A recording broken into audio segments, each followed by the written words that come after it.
taking, this is our time. Just breathe, this won't be a hard fight. The truth cash out in the night.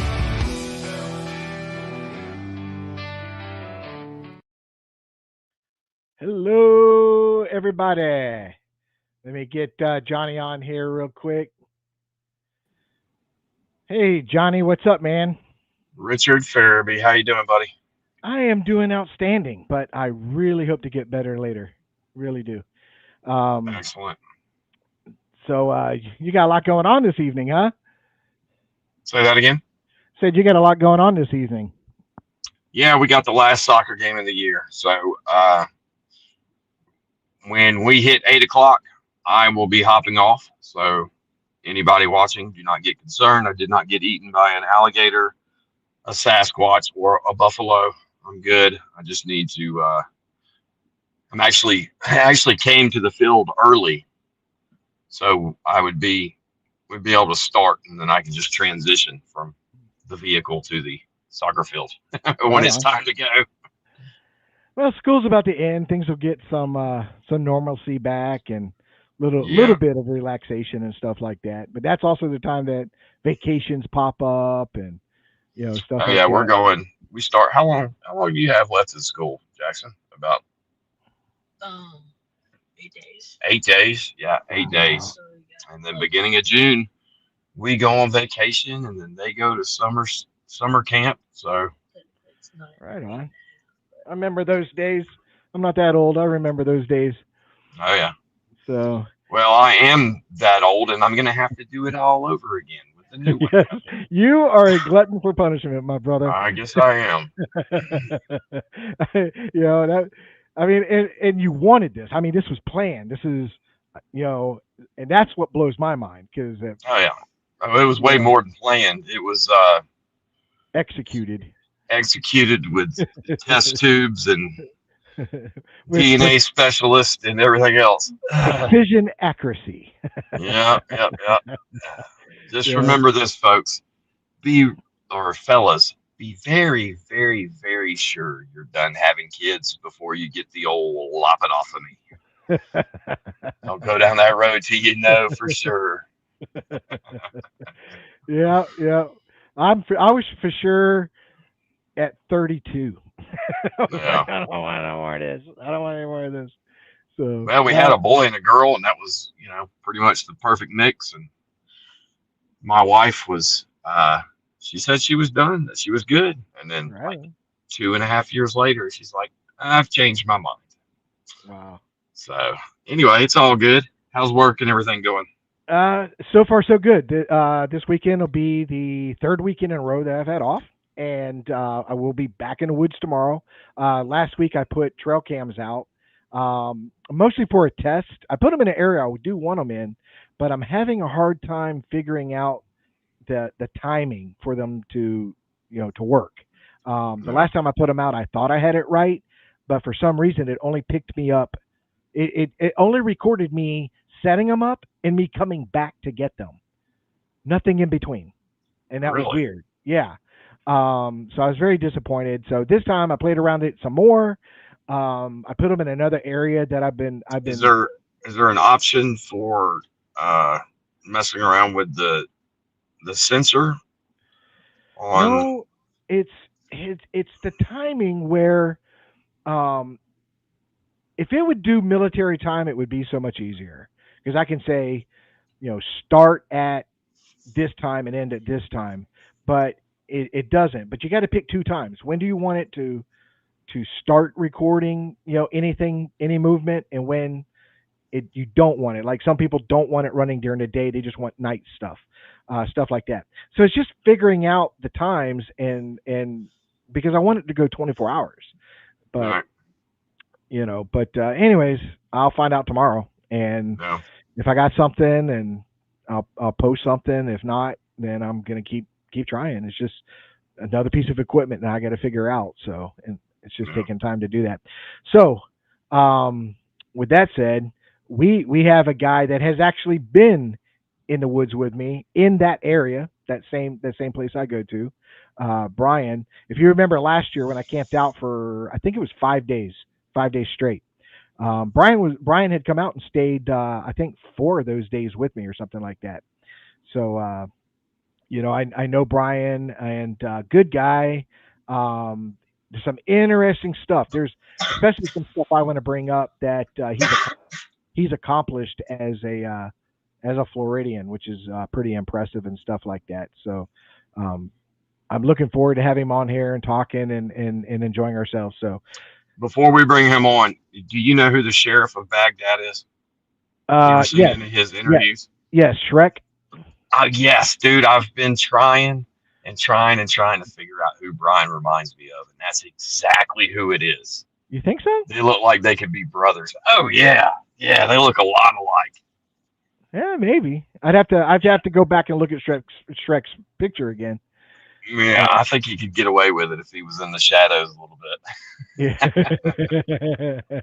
Well, I Anyway, can let's tell bring you. him on. I can't tell you. Brian is a big man. I don't know Yeah. how tall. I want to say he's 6'3", 6'4". I Well, don't let's know. bring him on so he can defend himself against these accusations. Hey, guys. what's up, Brian? Hey, Johnny. Good to see There you. he is, the sheriff of Baghdad. Richard. Yeah, I don't know if I should be flattered or insulted. I'm not sure. No, y'all definitely kind of favor a little bit. I was saying, because when I met you at the down there in Florida, I'm like, man, he looks just like that dude. Oh my gosh, I got to see who this is. Dude, dude. he's one of the first. He was a Green Beret in Afghanistan. He was one of the first ones in. Oh wow. Oh yeah, Yeah. he's Okay, so I'll be flattered by it then. Oh, you'll be yeah. As long as It's you not, aren't it's not a talking bad about thing. The Shrek Yeah. movie. No. Y'all just kind of favor a little bit. It's not, you're not spitting image, but it's you make me think of him. Anyway, Okay. Yeah, if you get a chance to ever watch the Sean Ryan podcast, he does a great interview with that guy, and I got to tell you, he's a scary guy. He's a scary guy. He's somebody Wow. I would not want to upset in any way, shape, or form. speaking of which, the dude they interviewed, they call him Ninja. I watch a lot of them, but I don't remember that one. Anyway, if you got, he's actually married to he just got married to my dad's first cousin. So he's actually part of the family now. And what's really funny is for their wedding party, like the day before the wedding, he took the entire wedding party out to a shooting range. And my dad was Oh, wow. he was in hog heaven. They were all out there shooting and everything. And they both do training. I can't even remember his real name. Everybody just calls it Ninja. They both do classes and are experts through Glock, and they do a bunch of that stuff. Oh. Anyway, I thought that was interesting. Sean Ryan and all that good stuff. That is neat. Yeah. Anyway, Brian, tell us about yourself, man. Well, I am depending on who you ask, either a 5th or 6th generation Floridian.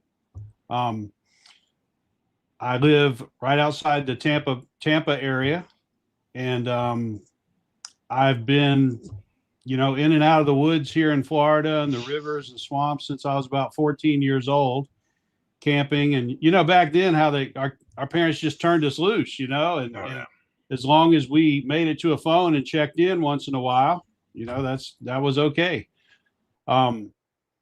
I ended up joining the military. I enlisted in the Army. I was with the 101st with the 502nd Infantry in a scout unit there, and got to see a little bit of the world.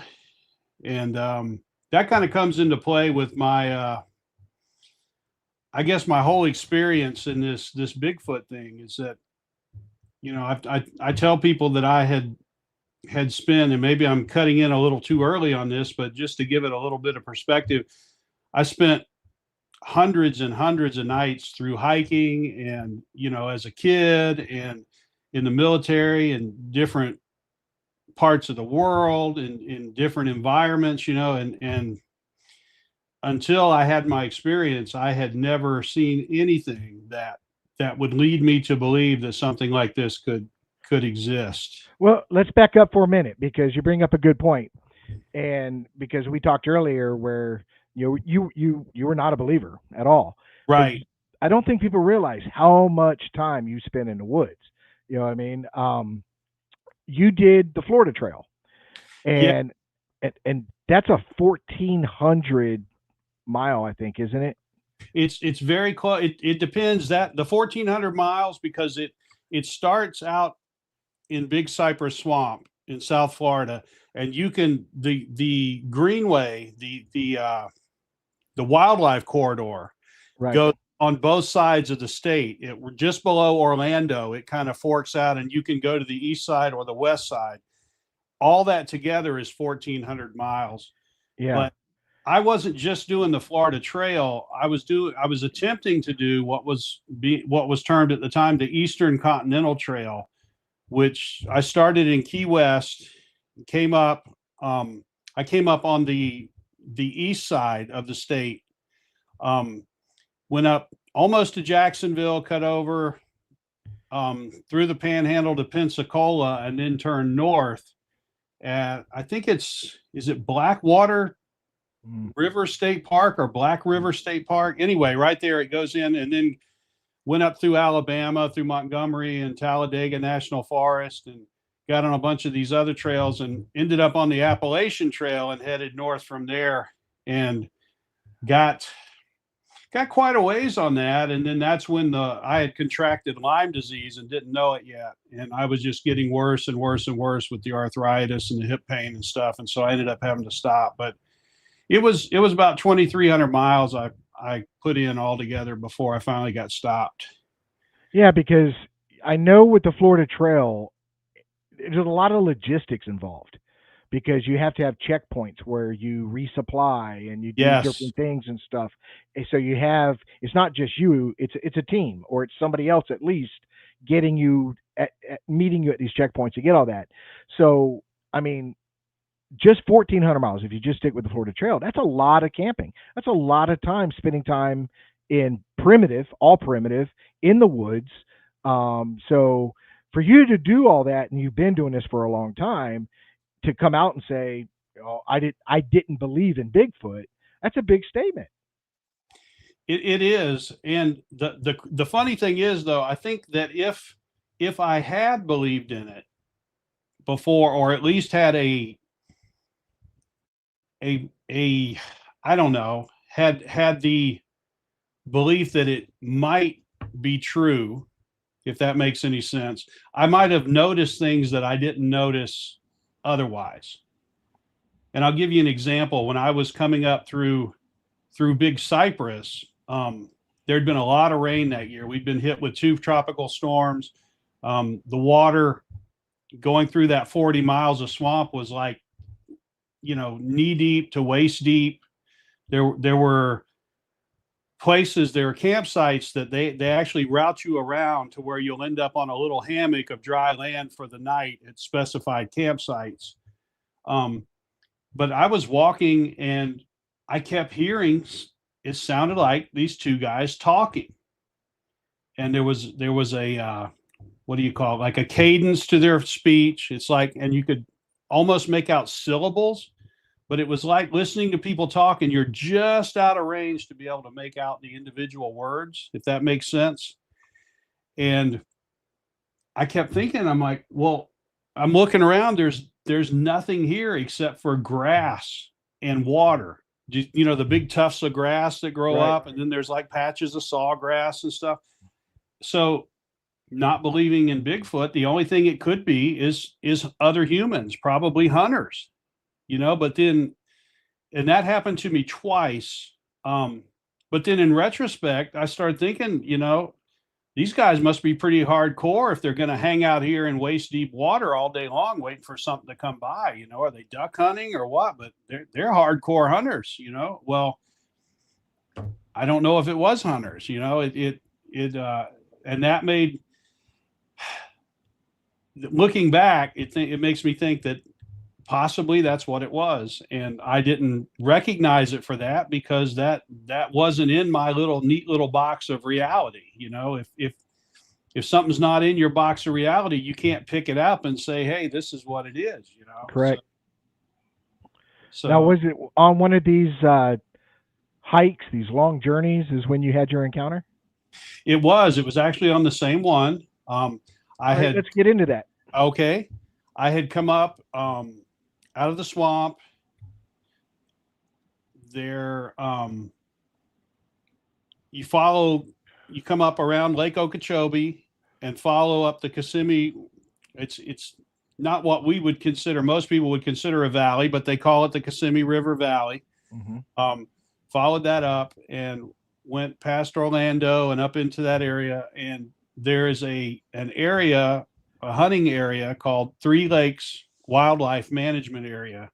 And it's adjacent to, I think it's Bull Creek, I think is the name of it, Bull Creek Wildlife Management Area.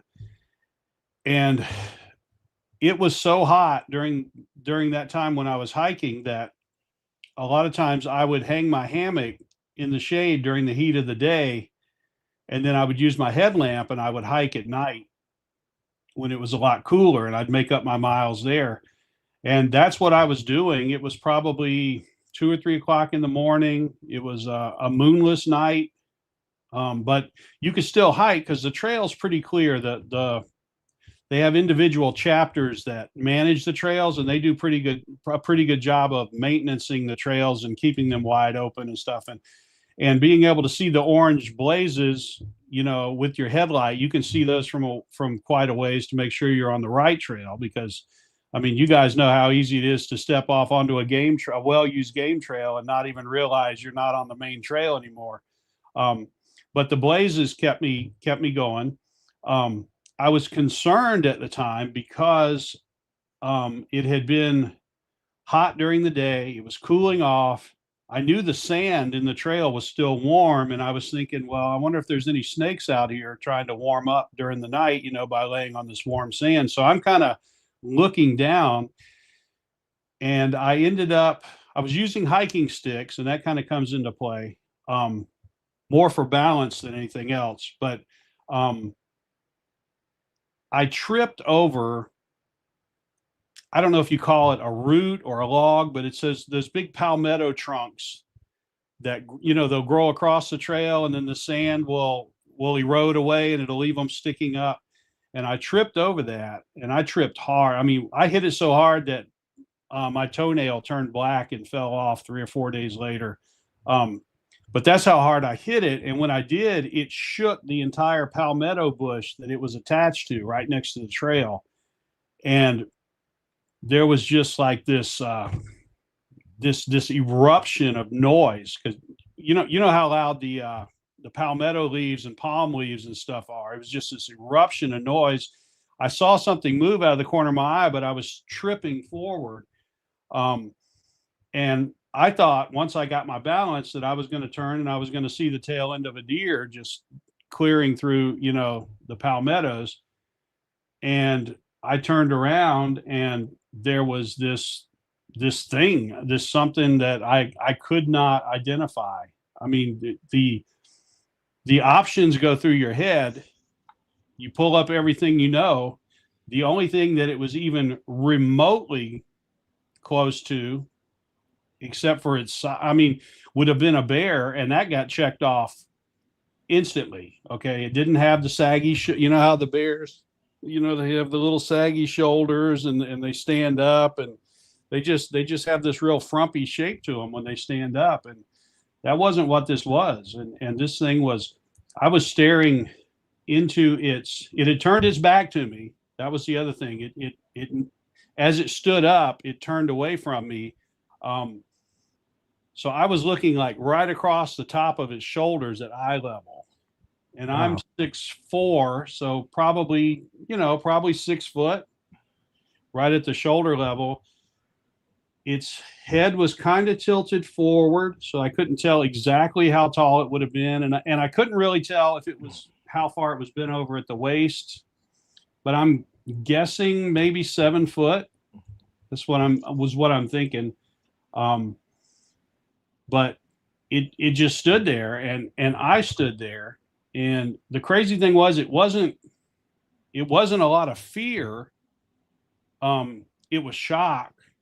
And at first it scared me because it wasn't what I expected. Like I said, I expected to turn around and see a deer butt just bounding through the palmettos, and I see this thing, and so it shocked me, and it did kind of scare me because it wasn't what I was expecting. But there wasn't, a lot of people talk about this sense of just overwhelming dread and fear and stuff. That it wasn't that. It was just that I couldn't figure out what it was, and I stood there probably close to a minute.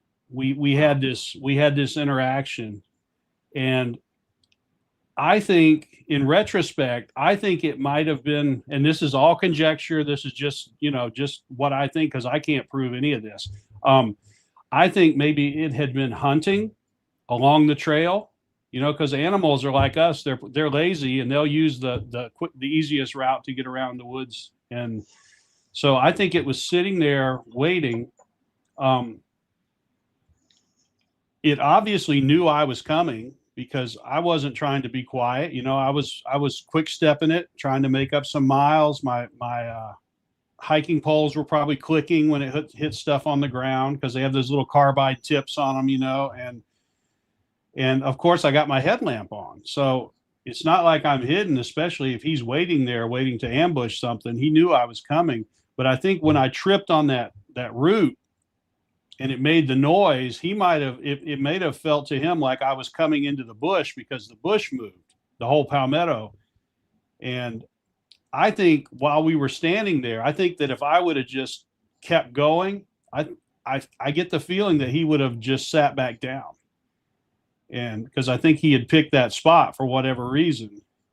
But when I didn't leave, it's like he finally maybe thought to himself, well, this place is no good anymore. It's been compromised or whatever goes through his mind. And he just started to just do this slow lumbering walk, and he plowed his way through the palmettos. And then probably 30 yards back, it had started, I guess there was an elevation, and it had changed from the palmettos. And there was like an oaky scrub, the real scrawny looking oaks and stuff were starting right in there, and he disappeared into that. And then I didn't hear him anymore. And I don't know if he stopped or if maybe there was a bigger game trail, behind the scrub that he got on and he was able to walk quietly or whatever, but he just kind of disappeared into the scrub. How wide would you say he was? Oh my gosh. I remember thinking, because that's one of the things that just kind of impressed me.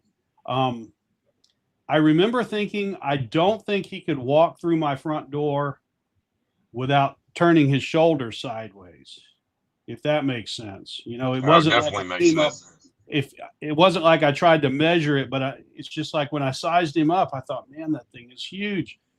And it was very muscular.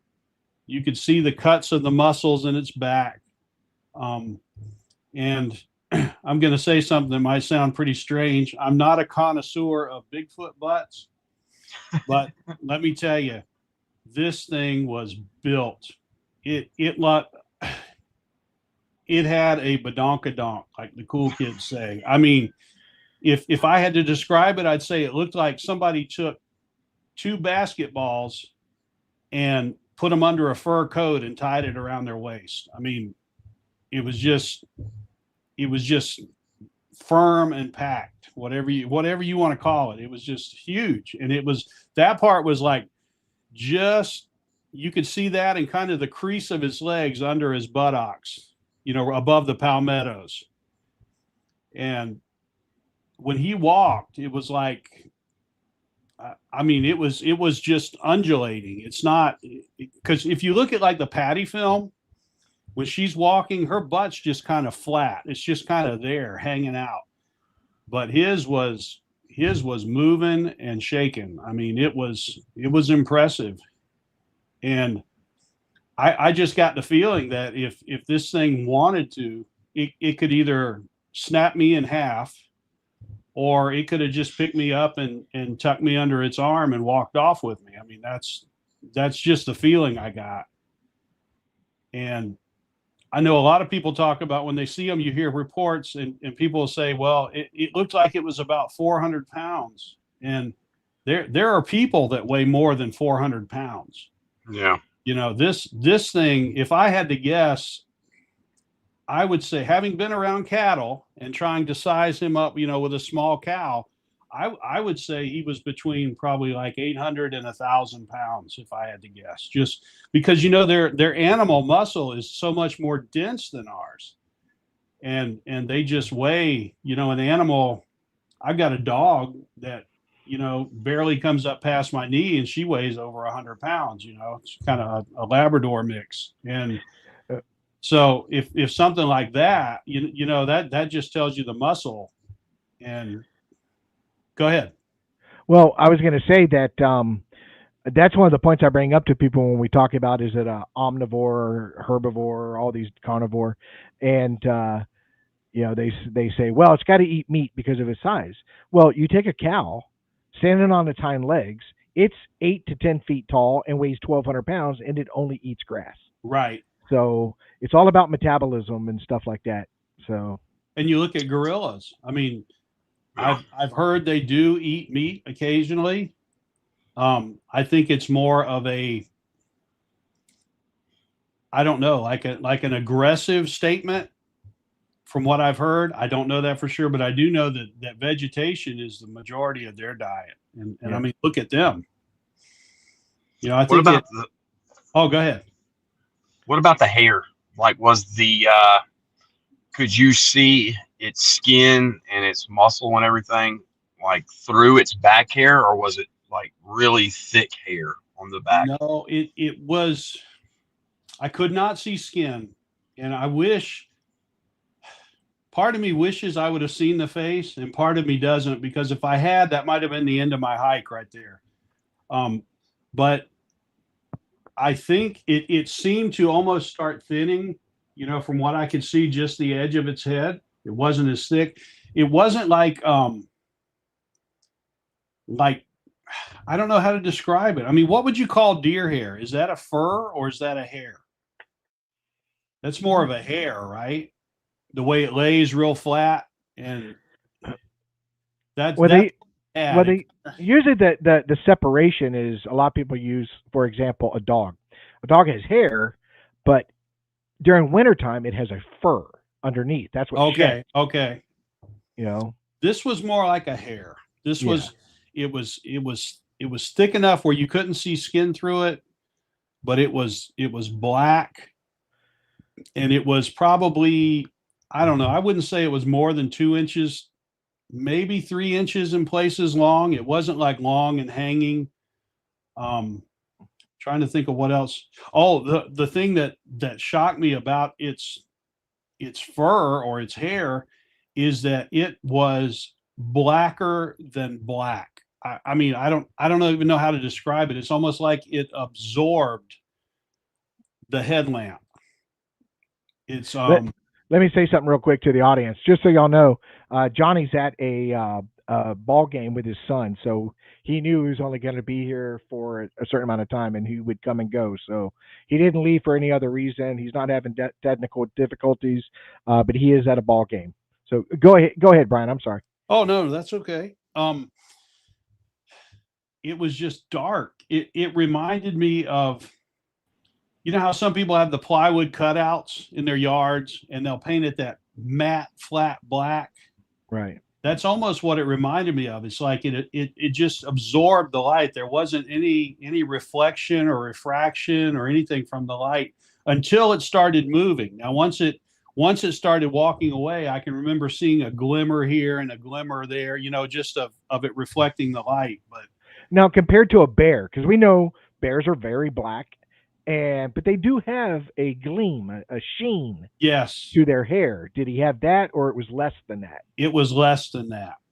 Like I said, it seemed like maybe folds of skin were moving, or muscles were moving under the skin that was flaring the hair out, if that makes any sense, you know, as he moved. and it was Right. catching a little bit of the light, but it was as black as the screen that we're looking at behind us. Wow. And I was trying to think if there was anything else I noticed. One of the things that I didn't, and this tells you how long we stood there and just waited on each other to do something. I noticed, I was kind of looking him up and down. He had a little bit, for having all that muscle, he had a little bit of a poochy belly that I could see just on the corner, just on his flank. Because like I said, he was turned away from me at an angle, but just the tiniest bit of like a pooch. I know that it doesn't make any sense with all that muscle, but it seemed like that's what it was. The other thing I noticed was that he was absolutely being destroyed by mosquitoes. I mean, there was a cloud of mosquitoes over him. I had bug spray on, so they weren't bothering me, but he had a cloud of mosquitoes around him. Crazy thing is he didn't even notice them, and I guess that's how animals are, they're just part of life. It's just something else you have to endure. And if you've never known any different, I guess, you don't worry about it too much. But I do remember the mosquitoes. Was there any kind of odor?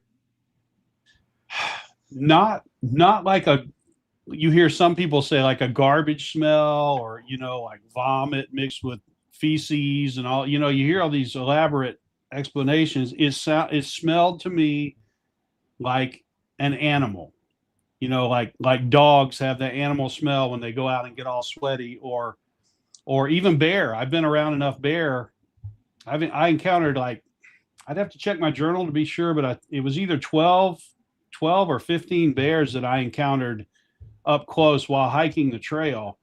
And they have a peculiar smell to them, but it's like I don't want to say earthy, but it's just an animal smell. Even deer, deer have that smell to them when you get close to them. And it was just like an animal type smell. It wasn't anything that would cause me to say it was the skunk ape, that because of the way it smelled.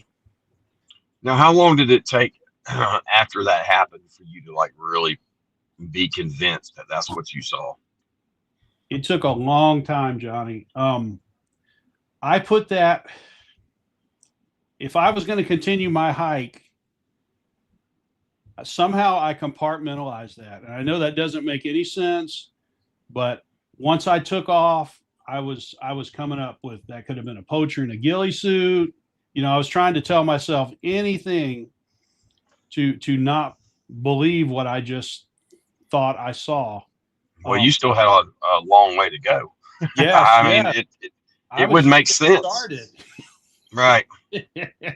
And so I came up with I ended up settling on the fact that I couldn't deny what I had seen, but that I convinced myself that was probably the only one. That was his territory, and I was leaving there as fast as I possibly could. And so as long as I got out of that area, I wasn't going to have any more problems. Did he give you any signs that he was following you or making sure you were leaving? No, he did not. Now, like I said, when he went into those small oaks, he might have just stopped or squatted down or whatever. Anyway, my light wasn't strong enough to penetrate that far into the woods. So I don't know if he stopped or if maybe there was a big hog trail or something back there where he could walk quietly on, because there was a lot of that sugar sand, and it's possible. But I mean, if that trail paralleled me, he might have been, but I didn't hear him. I didn't feel like I was being followed or anything. Now, did you, how long did it take for you to talk to somebody about that? Years. I never told my wife. I never told anybody, really. None of the people that I had met on the trail. Now, the crazy thing is I had met this guy at get together. There was a Florida Trail get together, and before that actually happened, somebody was coming up from South Florida that was a member of the Florida Trail. The get together was in Ocala, and they said, "Hey, we'll pick you up. We'll shuttle you up so you can come to the get together, and then we'll bring you back down so you can continue your hike from where you started." And so that's what I did. I went up to this thing, and there was a guy there that he pulled me to the side and he says, "Hey, I hear you're through hiking this year." And I said, yeah, I'm headed north. And he's like, "Listen, man, I'm going to tell you something." And he said, "You're probably not going to believe me, but I saw a Bigfoot when I was hiking the trail." Because he was hiking from Pensacola south. So he was hiking southbound. I was hiking northbound. And he said he had seen one up in the Panhandle. And I laughed. I didn't laugh, but I smiled. And it wasn't even, that's how big of a non-believer I was. It wasn't even intentional. It's just that he said, I don't care if you believe me or not. And I realized I had this big smile on my face. Like, yeah, right. And so he had told me that.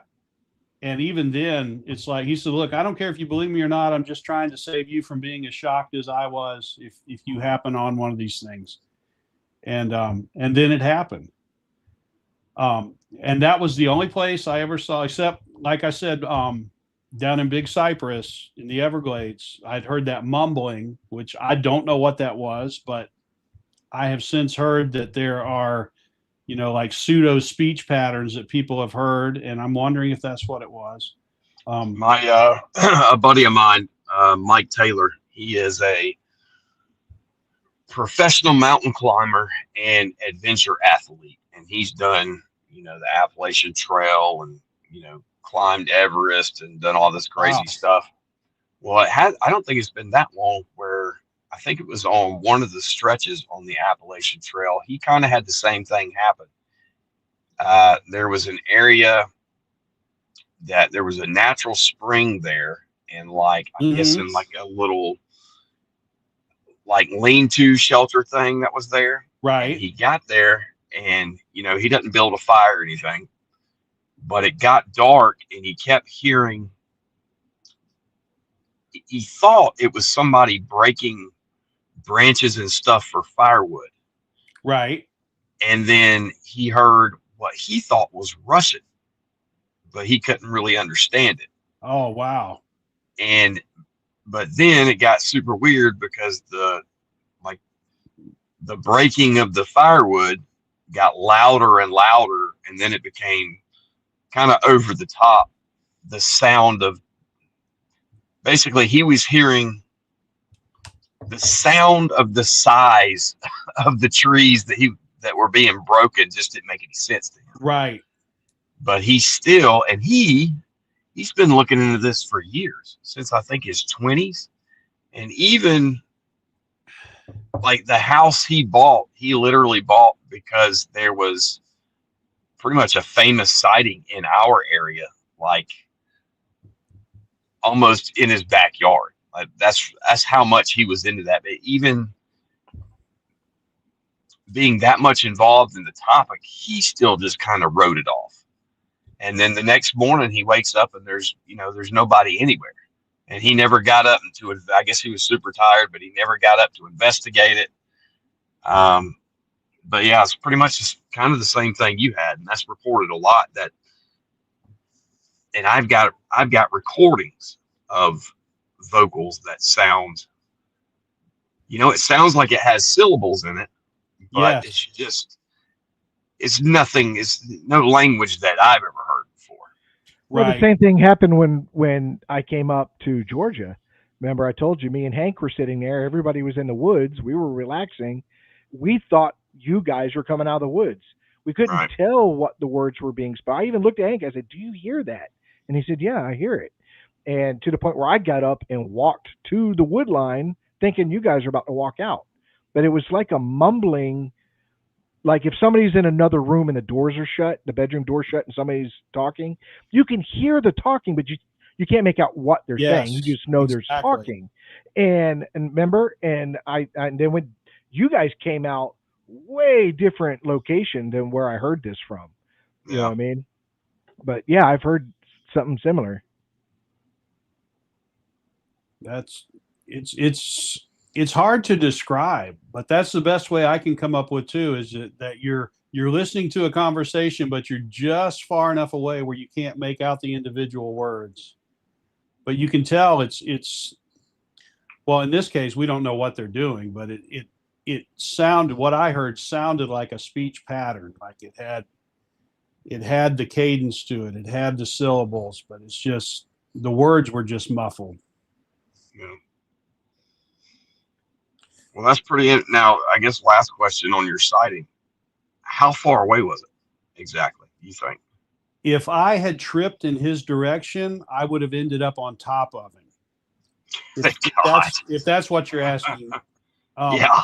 He was, I would say he was within 10 to 12 feet of me. I mean, he was like in the palmetto bush right next to the trail.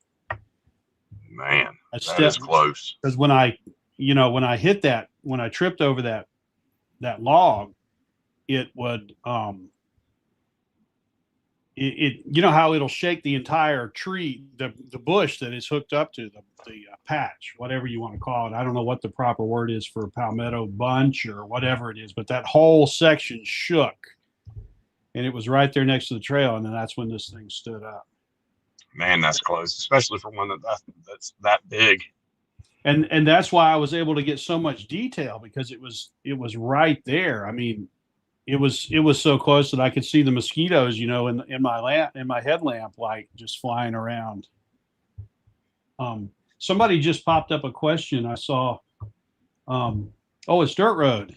Hey, buddy. He said, would you classify that as samurai talk?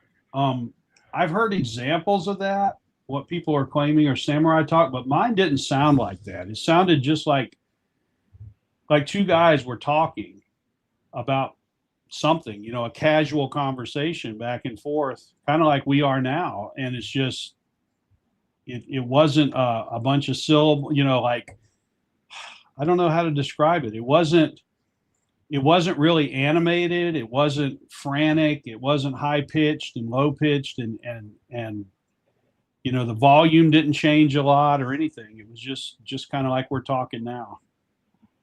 So I don't know if that classifies as what they call samurai talk or not. Yeah, because what I heard was the same. It was like a mumbling, like two people. Yes. You couldn't really distinguish what they were saying, but it sounded like two people talking, So, and it was coming from an area that me and Johnny had went down, and that's where I saw that stump, Johnny, with the nuts on the top. Mm-hmm. That direction. That's where I thought you were coming out the same way me and you had come out that one time, but you guys ended up coming out by the creek and then going back in and then coming back out. So it was definitely not you guys. No, definitely not. We were that, and that's actually where we actually recorded more of what Brian's talking about on the parabolic, the trip before that. And it's not like like Dirt Road's talking about the samurai chatter. I know what he's talking about, or some people say Russian underwater or whatever. But it was more like you're describing, where it's not necessarily another language, but you can just hear the tone of someone speaking. Right. But yeah, we definitely recorded that on the parabolic, so that's pretty interesting. That is neat. Now, stepping back for a moment, you said that you went to that little conference, and that guy had mentioned that he had seen something coming south. Was that before you had your sighting? Yes, it was. Okay. because what had happened was somebody had picked me up. I was south of there. They picked me up and drove me to the conference, and then we were there for the weekend, and then they drove me back to the same spot where I could continue my hike. But he had come out of north, out of somewhere in the Panhandle. I'm thinking it's like I don't know if you guys are familiar with the Tate's Hell area up there. It's near Tallahassee. I don't think it's quite to Tallahassee yet. It's been so long, I'd have to look at a map again, but it's very very deep swampland.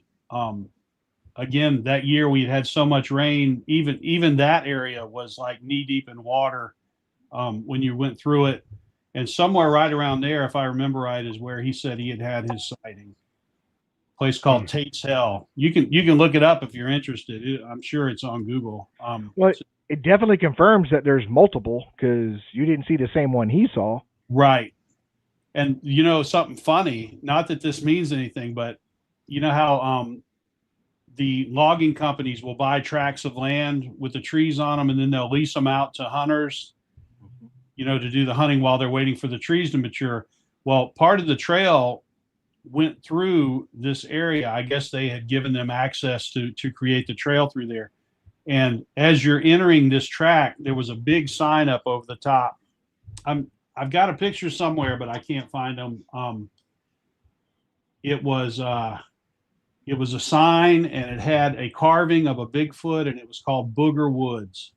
Oh wow! Oh, wow. Wow! So I thought, oh, I hope not, because Somebody knows something. Somebody knows something.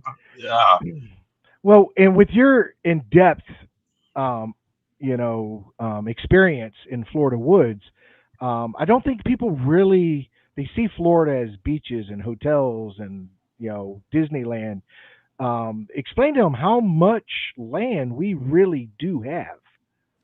there are hundreds and hundreds, possibly millions. I don't know, to be honest with you, but hundreds and hundreds of thousands of acres of undeveloped land. And what I think is interesting is the land that hasn't been readily developed. It's because it's not easily developed. It's in the swamps. It's in the Right, deep yeah. woods. It's in the areas that if one of these creatures lives there, that it's prime, that to me would be prime habitat for them because it's places where people don't normally go, and the people who do go there are just few and far between. Most of them are hunters and they're only there for just a certain time during the year, and I know for a fact that from pulling, being in the infantry at Fort Campbell, we were in the field or deployed like 10 months out of the year. And when we came back into garrison, then we traded off guard duties, like the main ammo supply point, stuff like that. And we would switch off.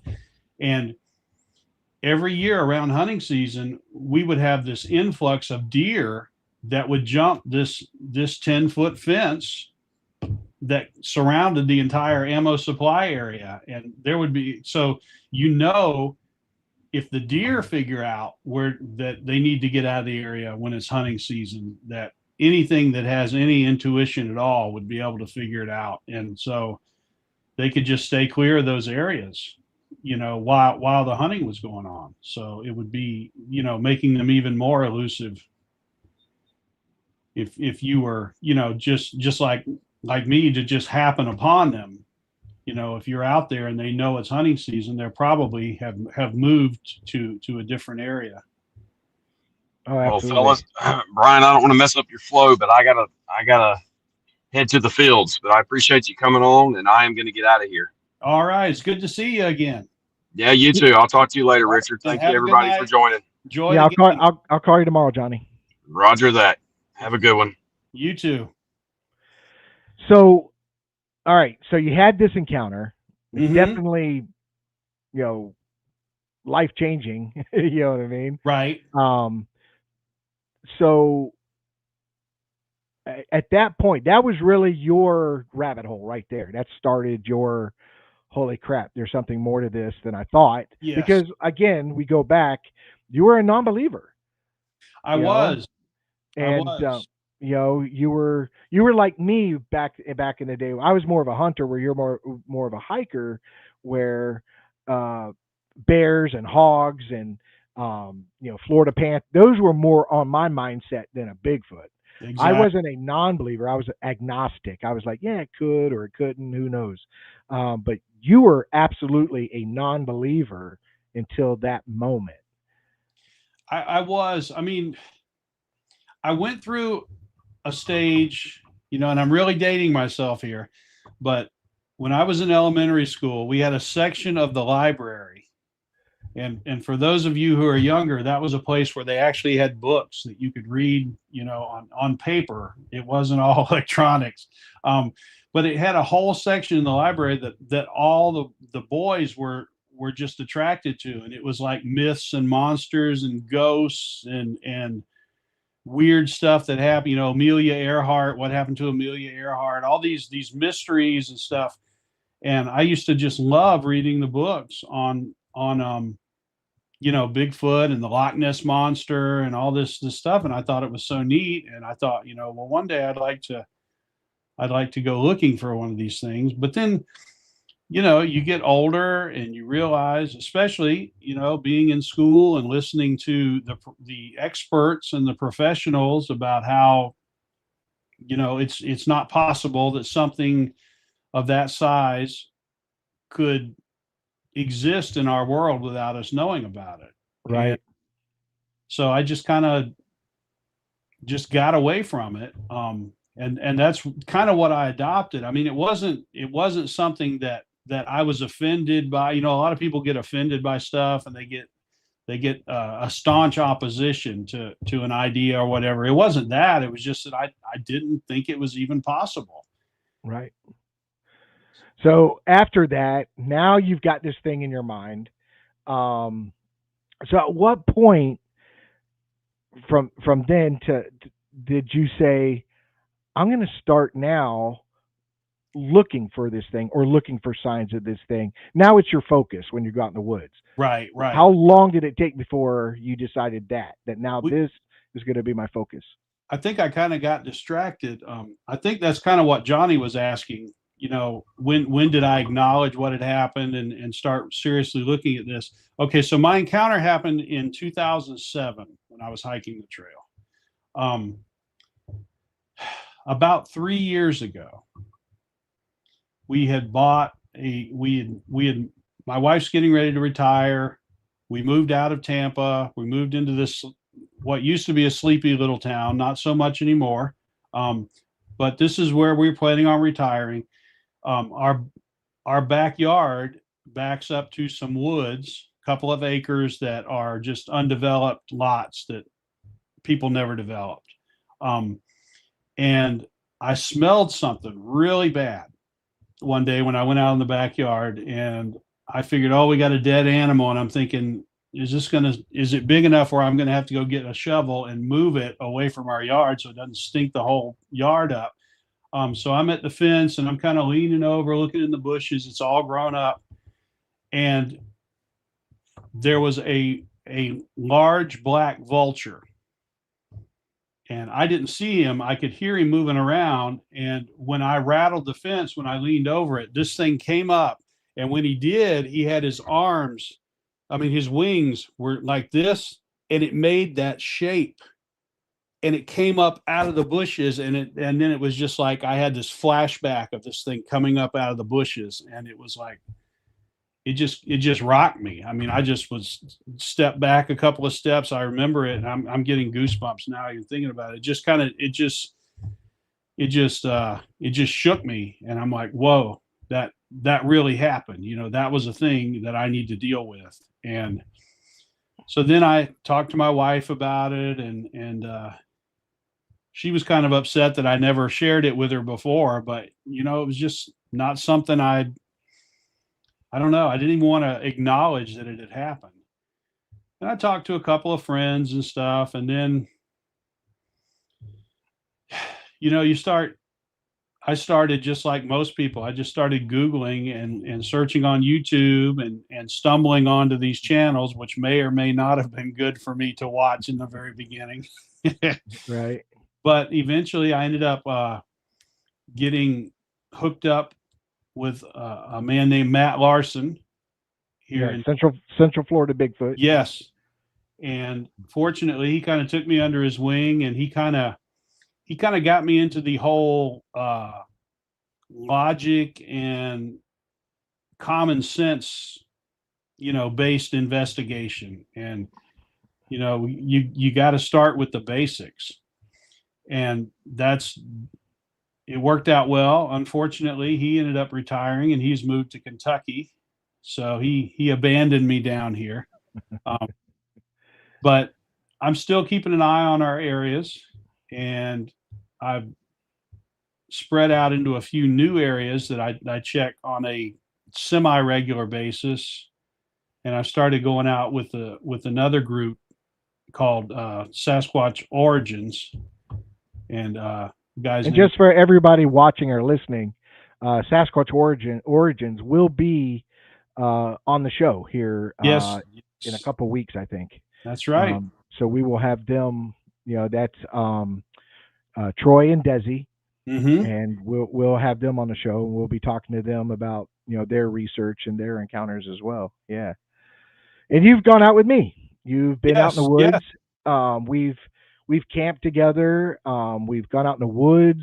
I know it's not an easy trip for you to come where I'm at. It's not really horrible bad, but it's not close. right. That's what I was going to say. It's unfortunate we don't live closer because it's like that old saying, and I can't remember who came up with it, but you can't get there from here. There's no direct route. You got to take all these back roads all the way through to Yeah, because I live in the country. You if know, I I live. I'm surrounded. There's a lot of forested areas where I live. The sad part is a lot of it's private. right, Um, so, you've got cattle ranchers and stuff like this that have hundreds and hundreds and hundreds of acreage, thousands of acreage that they don't have cattle on, but they don't like people on their property. right, There's like Texas. Those cowboys that own these lands don't want you on them. And a lot of people don't realize is owned by big conglomerates like Ben Hill Griffin, Coca-Cola, right. different, and they don't want you on the property. So it's really difficult for me to get in areas that I know there's something out there. There's got to be because it's just too massive, you know. But again, like I said, we've gone out, and a lot of people have seen footage on my other channel, on my research channel of that area, and you've actually been out there. You know what I Yeah, mean? And it's a beautiful area, and it really is. it has a lot of different ecologies going on. Where one moment, because me and you've done it, where one moment we're in a small pine forest, saplings, then we're in a big pine forest, but then we're in a hardwood area. I mean, and then you get into a cypress area. It's pretty much got everything. So Yeah, that one area we went into turned into a swamp. I mean, very quickly very turned into a quickly, swamp. if And we went that's out there right now, we wouldn't get wet at all. oh wow. It's everything's dry out there. But we had gone out, which was,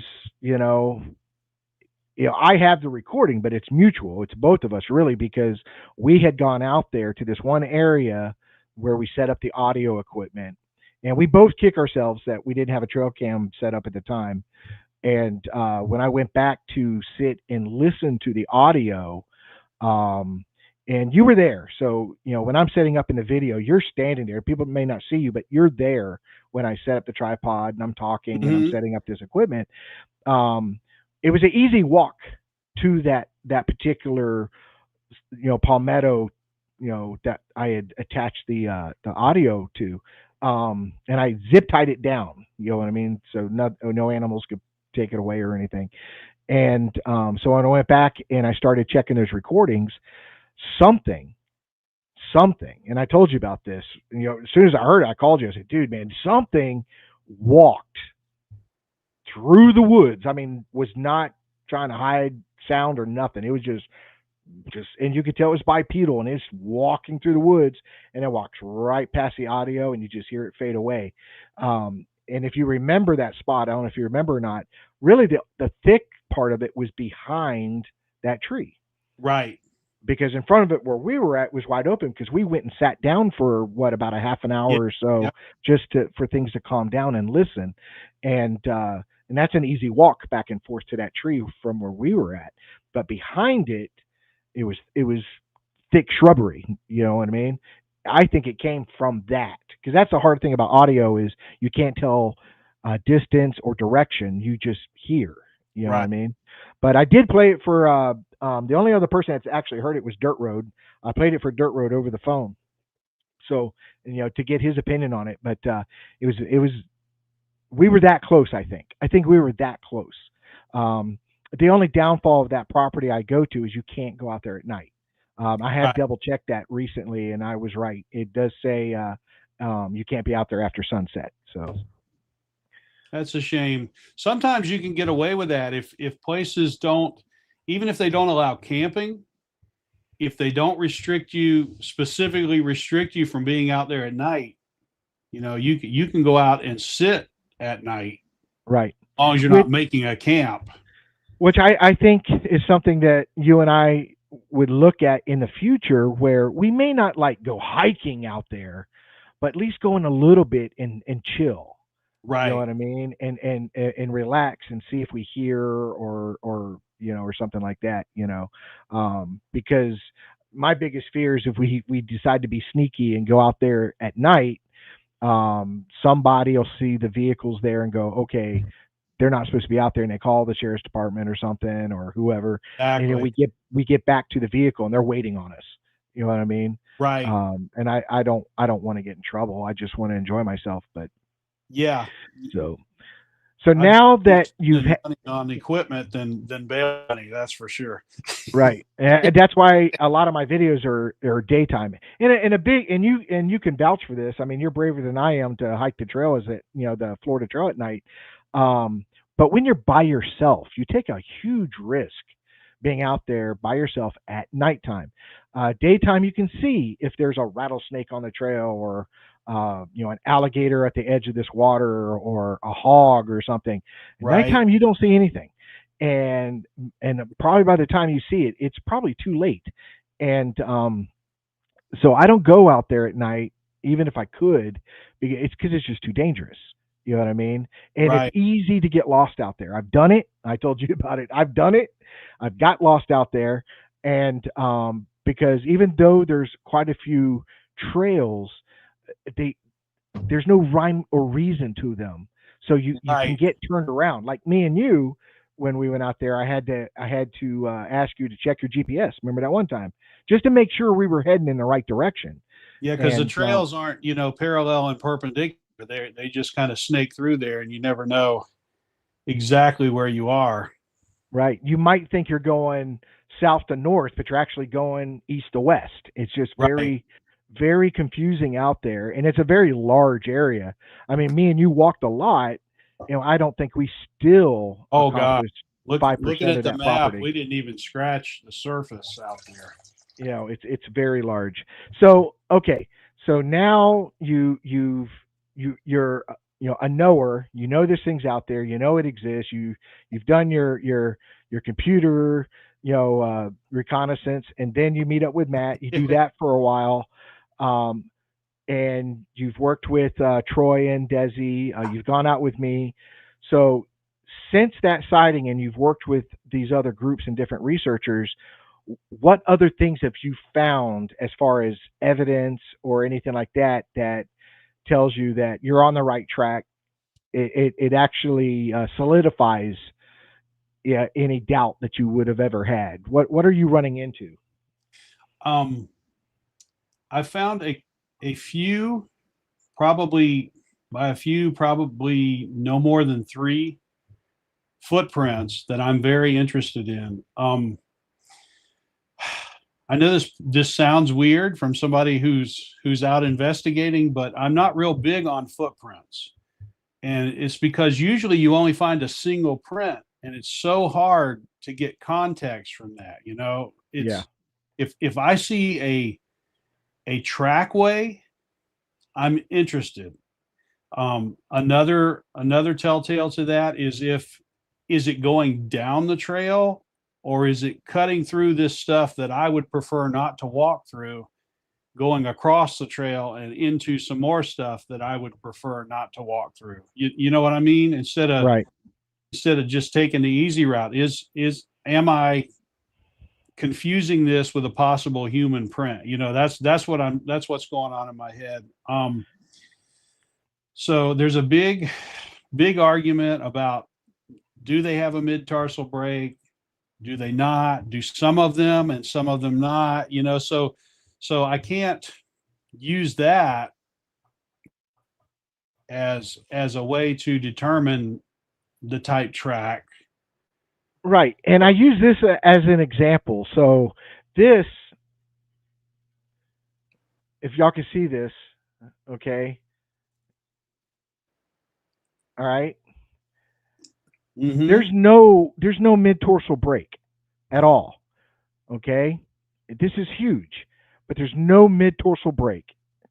Okay. Not at all. This is the a Patty footprint. This is from the Patterson Gimlin film. And there's no mid tarsal break. And I tell people all the time, it doesn't have to have that. People disregard footprints because it doesn't have a mid tarsal break, Right. and it doesn't have to. And I think there's a lot of things that determine that mid tarsal break. I think for me as a researcher, I think, and I try to think logically and forensically, and you do too, because we've had these discussions. Mm-hmm. So for me, for a mid-tarsal break, it's grip. So I think if you had an incline or a decline, it may have a mid-tarsal because it's gripping the ground so it doesn't slide down the hill or something like that. But if it's regular ground, there's no reason for it to grip the ground. It just walks along. Like I Right. said, this is I got this a couple years ago. You were there with Jeff Meldrum, Mm-hmm. and I got this from him. And like I said, there's no mid dorsal break, but yet he'll confirm that they do have it. See what I'm saying? But I think it's one of those things that isn't necessarily used all the time. You know, I think when they're young, where they're infants, they're juveniles, just like gorillas. A gorilla will place one in an area or set it up in a tree till it comes back. Well, you would think they would have a mid dorsal to hold on to the branches or to hold on to something to so they would need that break and stuff like that. So yeah, I agree. With footprints, especially I've done it too. You find a single footprint, the only thing you can get from that is size. You can always measure Right. depth to give you an idea, but it's the only other thing you're going to get out of it is direction. That's it. It was this print's pointing that direction. It went that way, and that's when we usually measure, 4 feet, let's say 5 feet, and look for another print, and then go 4 or 5 feet, look for another print. Which I've been out with people that we've done that and found further prints. You know what I Right. mean? But the substrate changes. People don't realize that substrate changes within feet of each other. And one moment you're in pine needles, next moment you're in sand, next moment you're in something else. So um, prints are very, very difficult. Very difficult. You can do it. Humans out there barefoot, you're still going to find one or two prints. You know what I mean? Right. Right. Okay, there you are. Yeah, I think we had a little bit of a lag there, but I think we're good now. Um, Yeah, the there it was a short. Yeah, it was a short buffer. Like I said, I think it's StreamYard's issue.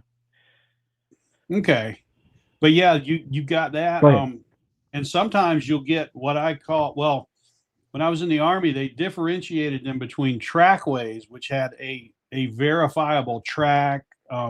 Usually if you're tracking men, you're looking for a tread pattern, occasionally barefoot, but you know that it's a track you can identify. And then there are treadways where you can tell like the vegetation has been pushed down about the size of a footprint, but there's no actual track there.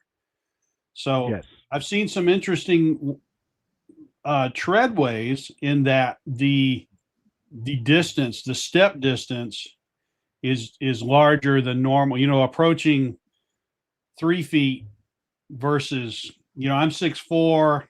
I have like a 2.5 foot tread. If I get farther or step, I'm sorry. If I get farther than that, which is 1 foot to the next foot, the stride length would be 1 foot to that foot 2-step forward. But the step length, if I get much farther than like 2.5 feet, I start looking really awkward if I'm walking, you know. So if I see Right. something that's wider than that, then I'm interested in it. So I got that kind of a few of those going on. And that more than anything else just tells me that this is an area that I might be interested in, you know, because it's not, like you said, it's not telling us much more than that. I've heard some interesting sounds in a couple of places that I could not identify. I never say completely, because coyotes can make sounds that just blow your mind, some of the sounds they can make. But I have heard some interesting sounds that I could not identify. And usually coyotes, and I don't even know how to describe this, so I'm just going to say what's in my head. They have a canine type sound, you know, buried somewhere within whatever you're hearing. You're going to tell there's like a twinge of canine in there. Same with a bear. A bear makes a deep growl, but it has that bear sound, the sound that they make in their chest. You know, it just sounds like a bear to me. And same with other animals. One night I was in an area that Matt and I have heavily investigated. And what I like to do, if I can go in and camp somewhere, I will do a lot of night investigation. I have a full spectrum camera that picks up infrared, and I have an infrared spotlight that cannot be seen. I know, like, some of the security lights, they're like near infrared, they're right on the edge of it. And I think it's like 850 nanometers or something they call it. Correct. And you can detect that. Well, I have a light that's 940 nanometers, and unless you're Right. like within 2 inches of the lens of the light, you can't see that red glow. And so I use that, and using the scope, using the camera. Another method I picked up in the Scouts was you scan the ground, you look for obstacles, you know, holes or roots or big sticks, whatever. Is that ground like 3 or 4 feet? And then you start scanning, and then you use your memorization of the ground and step forward while you're scanning. And then you stop and you repeat that over and over and over again. Well, one night I ended up jumping up a big hog and a deer who tried to charge me. I always keep a spotlight on my side just in case of an emergency, and I shined it on the deer and stomped my foot, and he took off. But then later on, I was going down this trail, and it was very dark, and I was, you know, obviously making noise walking, but I had no light on that could be seen. And I heard this deep, deep growl that just sounded like a growl. It didn't have that raspy bear. Again, I can't describe it, but I can just tell when a bear is making a noise. It was just a deep growl, and it spooked another deer. When this thing growled, this deer jumped up out of the brush and came springing across the trail right in front of me. I never did see what it was. I pulled the thermal out, scanned through, but it was really thick brush. So I don't know, but that kind of stuff, you know, it tells me I think I'm in the right area, and it gives me motivation to keep going. Also in that area,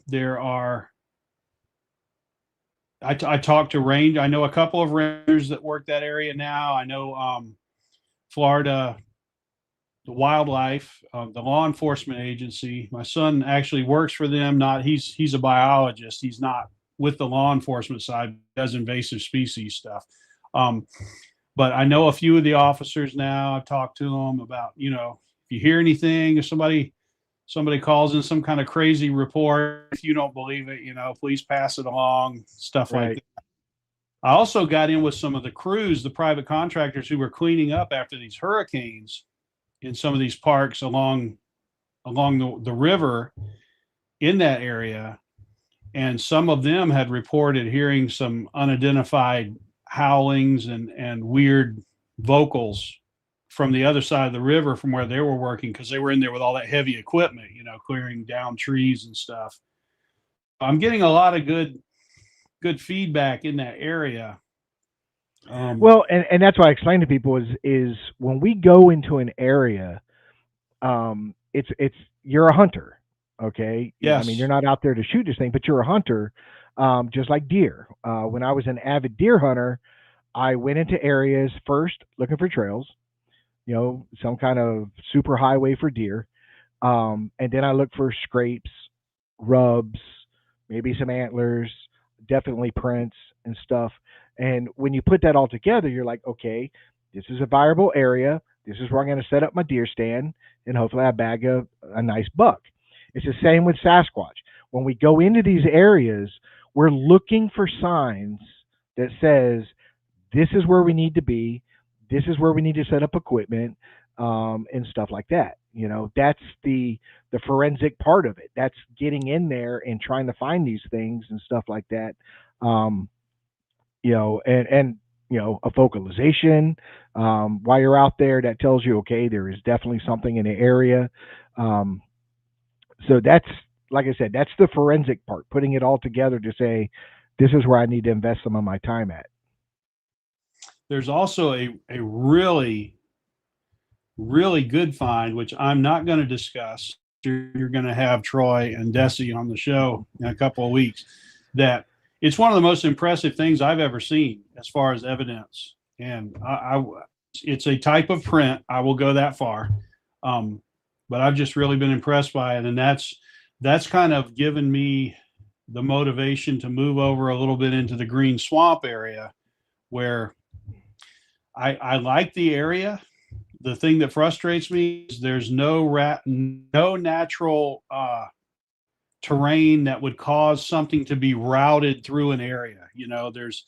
You could set up an observation post here, and there's no reason why something would come by you versus 500 yards away versus miles away. There's just no obstructions in the landscape at all.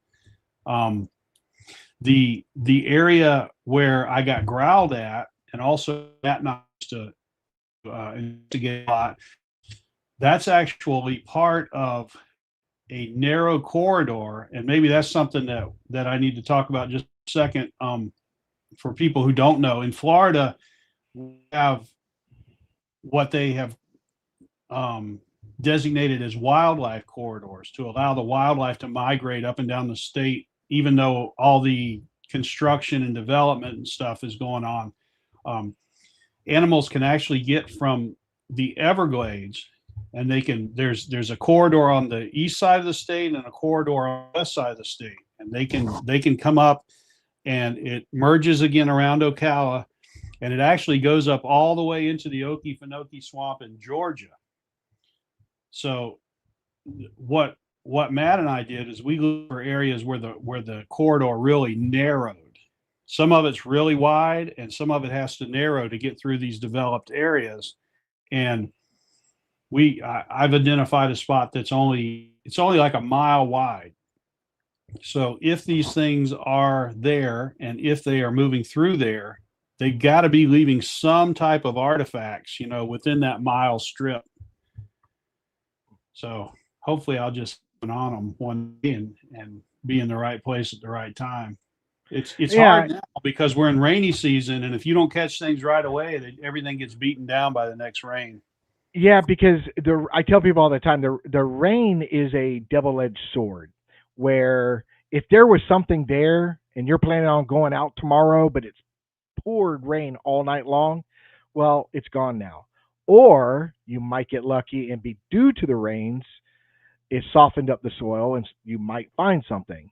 You know what I mean? It's one of those double-edged swords where, but if you're out there, usually if I'm out there and it starts to rain while I'm there, then it's pretty much time to leave. I'm not over concerned about being wet. It's just that that day's over on finding any prints or anything like that because it's being covered as I'm out there, Right. and that's pretty frustrating. And that's what happened to me last weekend. That it started to to rain, and it was our first rain too. I finally Right. get out there and we finally get our first rain. So Yeah, the only benefit I see to it, and again, you would have to get into an area where it was protected enough where it didn't destroy the prints. But in the rain, you can move so much easier without being detected because oh, it absolutely, covers your it does. noise. It's knocking your smell down. I mean, nobody's going to hear you walk through, even if you're breaking stick stuff. Nobody's going to hear you while it's raining.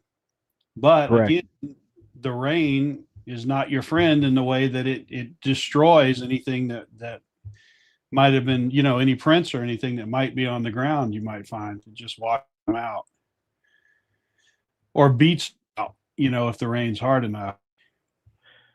Yeah, it definitely destroys any audio that you put out there. Oh, You know, yes. Yeah. it's all you're doing, and when you go home and you listen to it, it almost sounds like static, just nonstop static from the rain and stuff like that. And I've had to deal with that.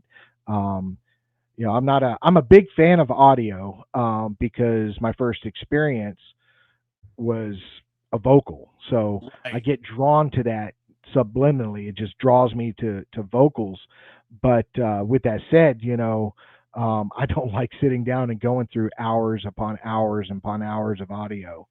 It's And it's that's the pretty. trouble with it. It's like unless you've got now I've heard there are some AI software that they are playing around with, can go through things, very quickly and look for things. I know there are guys that scan through spectrographs, all that, but you can miss things very easily doing that.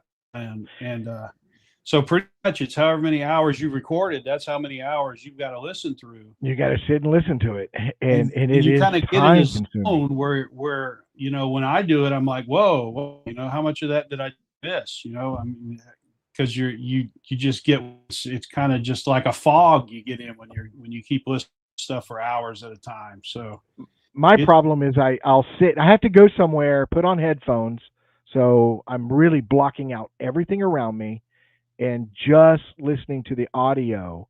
And that's usually in my room. I just kind of lay down on the bed, put the headphones on, and just start listening, and then I fall asleep.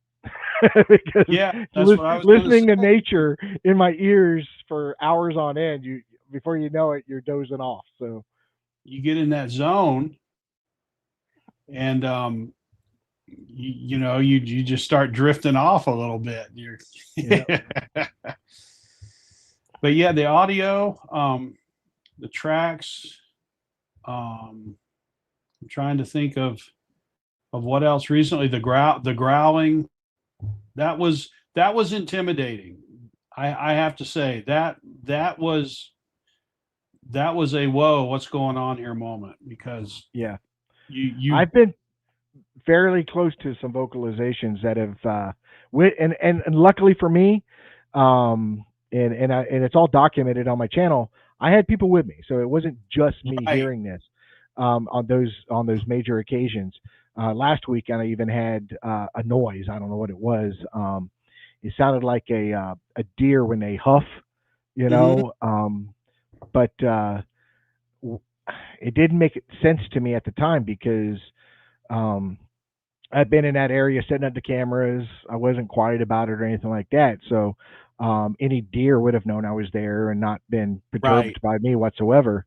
And it wasn't until I was set up and I was standing there and I was talking and had the tripod set up, and you hear this huff, which in my mind it sounded like, man, it sounds like a deer, but it's really really close.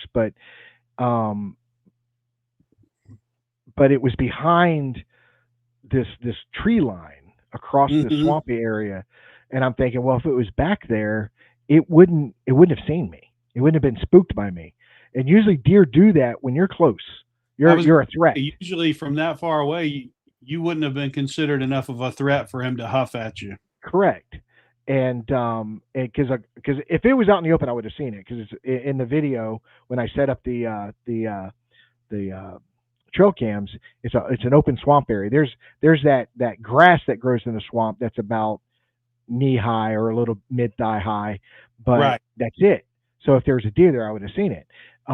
This was definitely in the woods across from that, so I wouldn't have been a threat. And I like I said, avid deer hunter. I really understand the behavior of deer, and it's usually when there's in their face something very close Right. and they'll stomp their foot and they'll huff, as a dominance thing.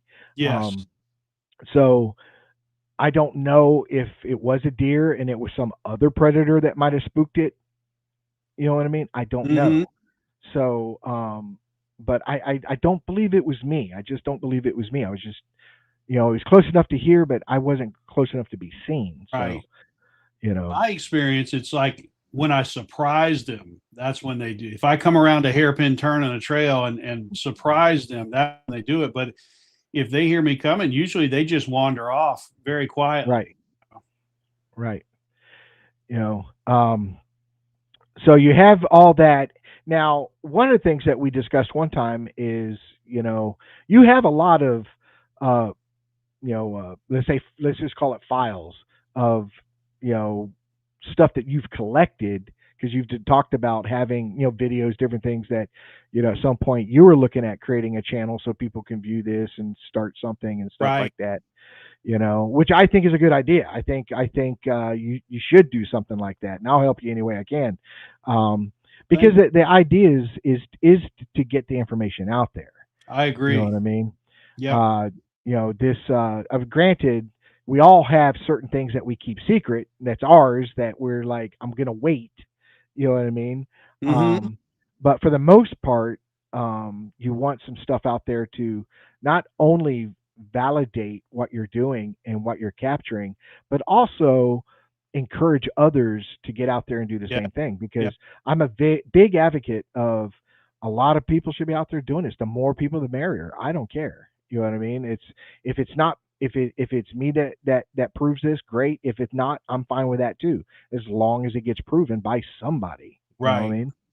And maybe something that you put out there might give somebody else an idea, to look at something in a different way or to try a different technique, and it might pay off. You just never know.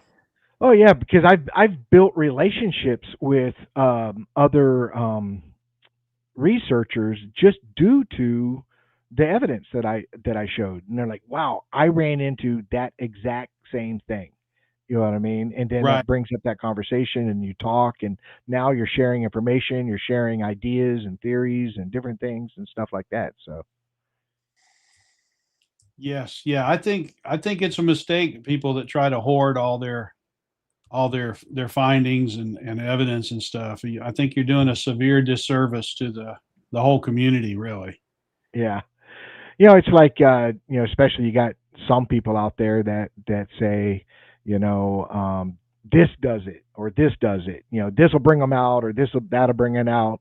But I don't want to share that with you. You know what I mean?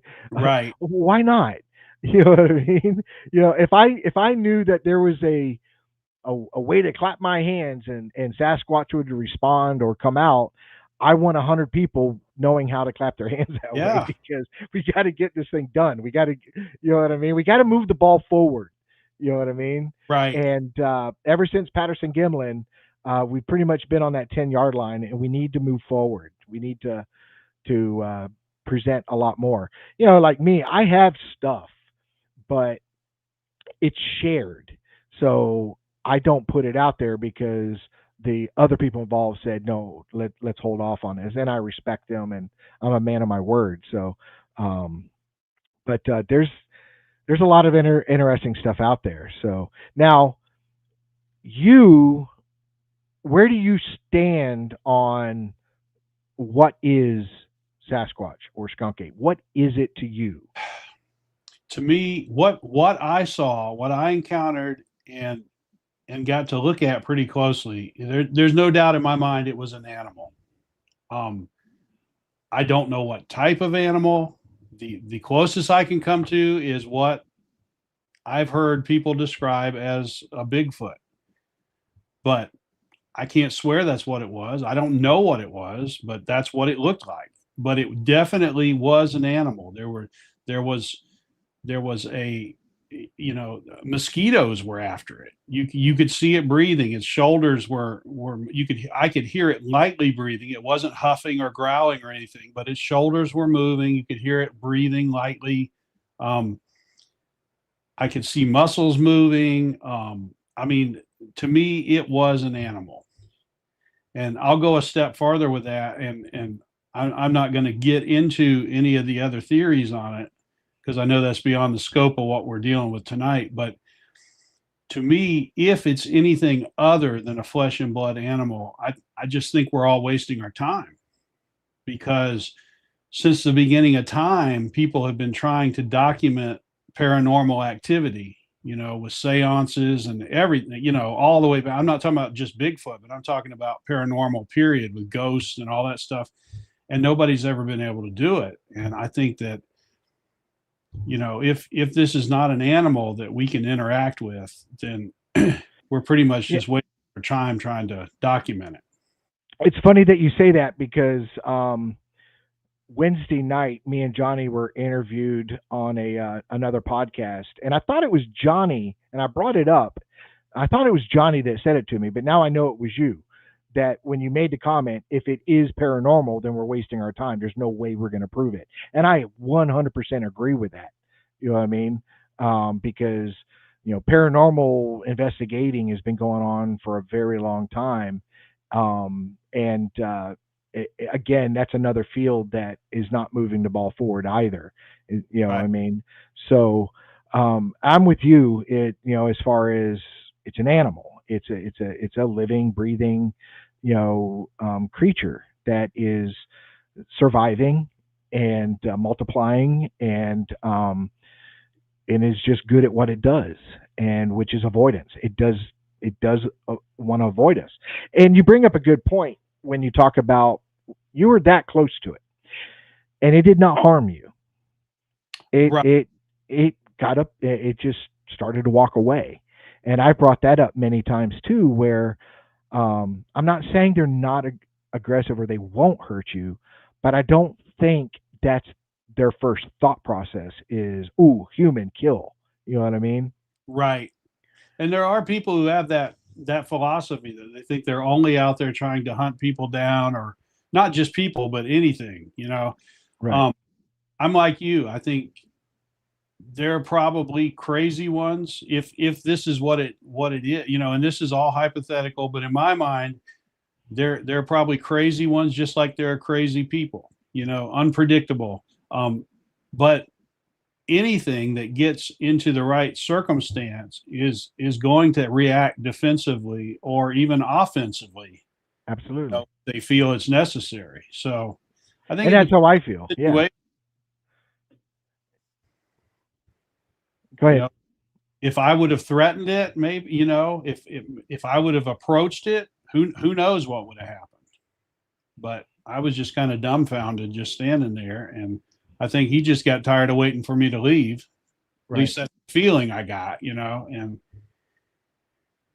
he just kind of just a real slow lumbering walk, just moseyed off into the woods.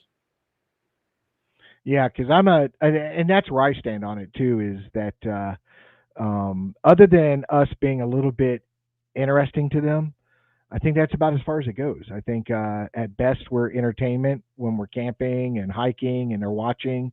But I think in the scheme of things, if we're not a threat, we're not a big deal to them.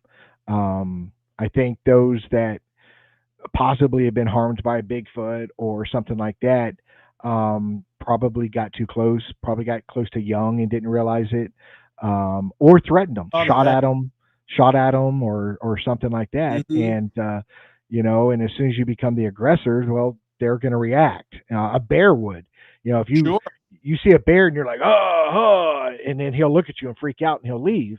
But if I start throwing things at it, he might take that a different way and attack me. Almost anyhow. People have been attacked by white-tailed deer. Yes, You know what I mean? So all animals have that by deer. ability. Yes. You know. Matt and I, it's funny you say that. Matt and I we were following a game trail along the river, and neither one of us even thought to check or even realize that the deer were in rut at that time. And we're coming around, and Matt was tying a fluorescent tape, the marker tape, so that we could get back out the same trail. And he had stopped to tie them. I had taken a couple of steps away and was looking around, and I'm looking on the ground, and I hear this branch snap. And I look up, and there is this huge buck with a massive rack. And he looks up about the same time I do. We see each other, we make eye contact, and before I can even get a word out, he's bucked his rear end up in the air and lowered his head, and he's coming at us. And I yelled at Matt, "Look out!" And I grabbed his arm and swung him around, and he kind of went right by us, So Yeah. so yeah, the little Bambi guys, they can get aggressive too. Yeah. Duro was asking, did you hear any footfall when it walked away? I did not. But I think, well, other than I heard it crunching through leaves and stuff, what I'm guessing were palmetto leaves, and those thick stalks that the palmettos have, and those make cracks and breaks, but no real stomping. And I think it's because it was pretty much that white thick sugar sand. Right. It kind of cushioned his feet except for the vegetation. But yeah, I was trying to think of anything else that, I can't imagine what else it could be. If we're going to prove it exists, it's got to be something that we can physically interact with, in order Right. to document it. Yeah, and the problem is, as researchers, we're so limited. Really, we're limited to what our equipment can do. Yes. That's why I tell people all the time. I have a lot of equipment, but each one of them is just only a part. They all have their downfalls. Each one only answers a little bit. See what I'm saying? Right. For example, thermal is great, but yet in Florida, if you go out at 10, 11 o'clock at night with a thermal, you're not going to see anything because of all the ambient heat. The trees are hot, the bushes are hot, the ground is hot. You don't see anything. You can only use thermal, let us say 2 o'clock in the morning, when the temperatures have gotten down enough that you can distinguish something going through the woods. Night vision. Night vision you can still hide from. Night vision just gives you ability to see at night. I can still duck behind a tree, duck behind a bush, and you're still not going to see me. I fly a drone. Well, I'm only limited on looking down at the canopy, and it's very easy to hide from it. You're hoping to see something cut across or walk a trail or something like that. So it's all good equipment, but they have their limitations. All of it does. There is no tell all, end all. This is what you need. I think AI is again, that's a double edged sword where you've seen it. All this stupid AI stuff that's coming out, and everybody keeps swearing, "Oh, I found this picture in my grandfather's foot locker, and he's been dead for 30 years, and he took this picture in 1896 or whatever." They come up with these, ridiculous backstories on an AI photo. You know what I mean? So, and AI is getting better. So I think hoaxers and stuff like that are going to get better at what they do. But then when you look at I think as far as equipment goes, it can be beneficial. It'll be like I've got night vision that uses AI, so I can see at night in color. So it has its benefits where, but like I said, AI also can hurt you. As AI gets better in the next few years, I think we're going to see it skyrocket. I think that we'll be able to use it as a research tool where it will help us identify things. You know Right. what I mean? Because AI can use a vast um, library of information to help narrow things down and stuff like that, which again will also end a lot of hoaxes. Because if you're out there doing something, it might say, that might be human. See what I'm saying? But if it comes back and says, "Oh, what you heard was a coyote," like a lot of people don't realize, coyotes have like 40 different calls. They have Gosh. a very vast vocabulary as far as screams and barks and yells and stuff. And I always get that where somebody will say, "Well, it wasn't a coyote because I know what a coyote sounds like." Right. But do you know all 40 vocalizations of a coyote? And there Yeah. might even be more than that. Oh, Some, absolutely. some of the biologists I've talked to at the universities, when I've called and talked to them, they said that we probably do not know all the calls that coyotes can make. Correct. There's some people that said that some evidently somebody has documented up to 70. So, Wow. but that's a lot. You know what I mean? Yeah. That's a lot. And so there's a lot of things that people send me and stuff like that, and I have to write it off as coyote and stuff like that. But you do it, I do it. We go out there, and even though we're knowers, we also are skeptic. Because you Yeah. have to have a level of skepticism, because your job is to narrow down what it is. So you have to get rid of the obvious, or exclude the obvious, and stuff like that. So people, I tell people all the time, being skeptic is good, because skepticism creates questions. Right. Questions creates answers.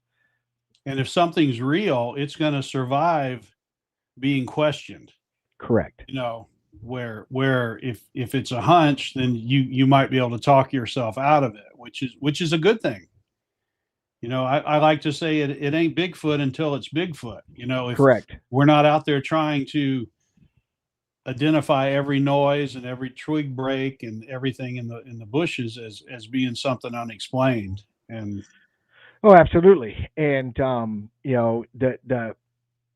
two things that I get clear, especially on my research channel, 2 points I always make it abundantly clear is one, I don't call anything Bigfoot at all until I see Bigfoot do it. I thank can you, I thank can you. say that this is interesting. I can say that it took intelligence, or it took strength, or it took whatever to create this. But I won't call it a Bigfoot, Sasquatch, skunk ape, whatever, because I don't know. See what I'm saying? Now I can narrow it down and bring it, like if I'm walking and something gets thrown at me, which has happened, now I've got to sit down and narrow down what could possibly throw something at me. And I can narrow it down very quickly, but I still don't call it because I didn't see what threw whatever at me. See what I'm saying? Yeah, You and know? you don't know how refreshing that is to hear somebody say, because it's the truth. I mean, the vocals, they can't be ruled out. Like I said, I heard something that I have never heard before in the woods, but I didn't see what made it. Right. I can categorize it as unknown. It's kind of like with tree knocks, or the knock sounds, whatever you want to call them. I think it's very plausible, but until somebody shows me one of these things actually making that sound, I can't make that leap. Right. It's like that with everything, and I think it's a good healthy attitude. It's you don't discount it completely, especially if you can categorize it as unknown. You kind of just put it on that back shelf, and you keep glancing at it once in a while, and thinking Right. about it and seeing if there's some way you can verify it. Yeah, and then the second point I always make it abundantly clear is, and I tell people all the time on my channel, especially when I used to do some lives. I haven't got to do a live in a while, but I plan on doing another one. Is I'll use you as an example. Mm-hmm. From the time that you started spending time in the woods to now, that's a lot of time. You've got a lot of time in the woods. Okay. How many encounters have you had? See what I'm saying? So to Exactly. go out there every weekend or once a month or every weekend for a month and always come out with this all this evidence isn't realistic. See what I'm saying? Right. um I it just doesn't happen, and that's always been a red flag with me with certain researchers where they go out there and it's like every single time they get you know amazing stuff, and you're looking at it like, well, that's a blob squatch or that's pixelated or whatever, but they get that stuff every single weekend, and it just doesn't work that way. It just doesn't. I mean, for a prime example is Finding Bigfoot. How many seasons was that on the show? You know, say, Right. you know, there's anecdotal evidence. We all get that. Yes. But in actual, they've got film crews and everybody with way more expensive equipment than I can afford, but yet not one, Yep. solid piece of evidence that this thing is there. Um, so, as a researcher and as people following researchers, they need to understand that. My channel, I just share my journey. I just share Right. my experiences and what I'm going through and stuff like that. And when it happens, they're going to see it. See what I'm saying? Um, but if it doesn't happen, it's still a win. It's still a win because I love the outdoors. I love the wilderness. Yep. I love being out there. So when I go home, my batteries are recharged for another week of work. And so it's a win for me. See what I'm saying? Was it a loss because I didn't get evidence? Yeah, you could look at it that way. But I also believe that the more time you spend in the woods, the better your odds. You know what I mean? It's just a numbers game. I mean, It is. when you look at the majority of the reports, they're all happenstance. You just happen to be at this place at this time, and so does this creature. And you have this encounter.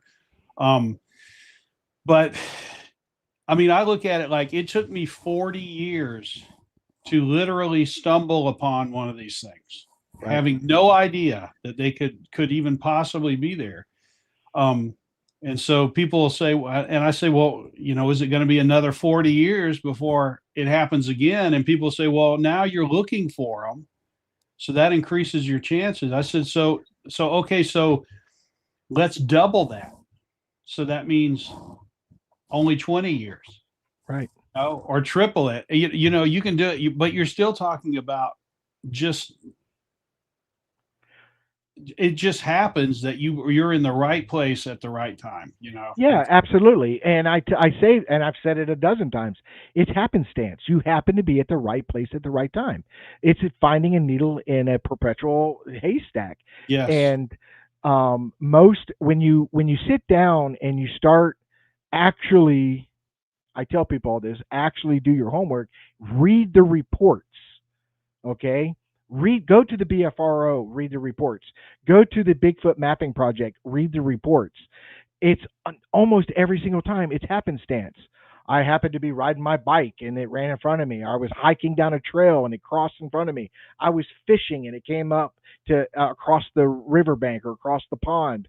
I was a hunter and it came out of the woods.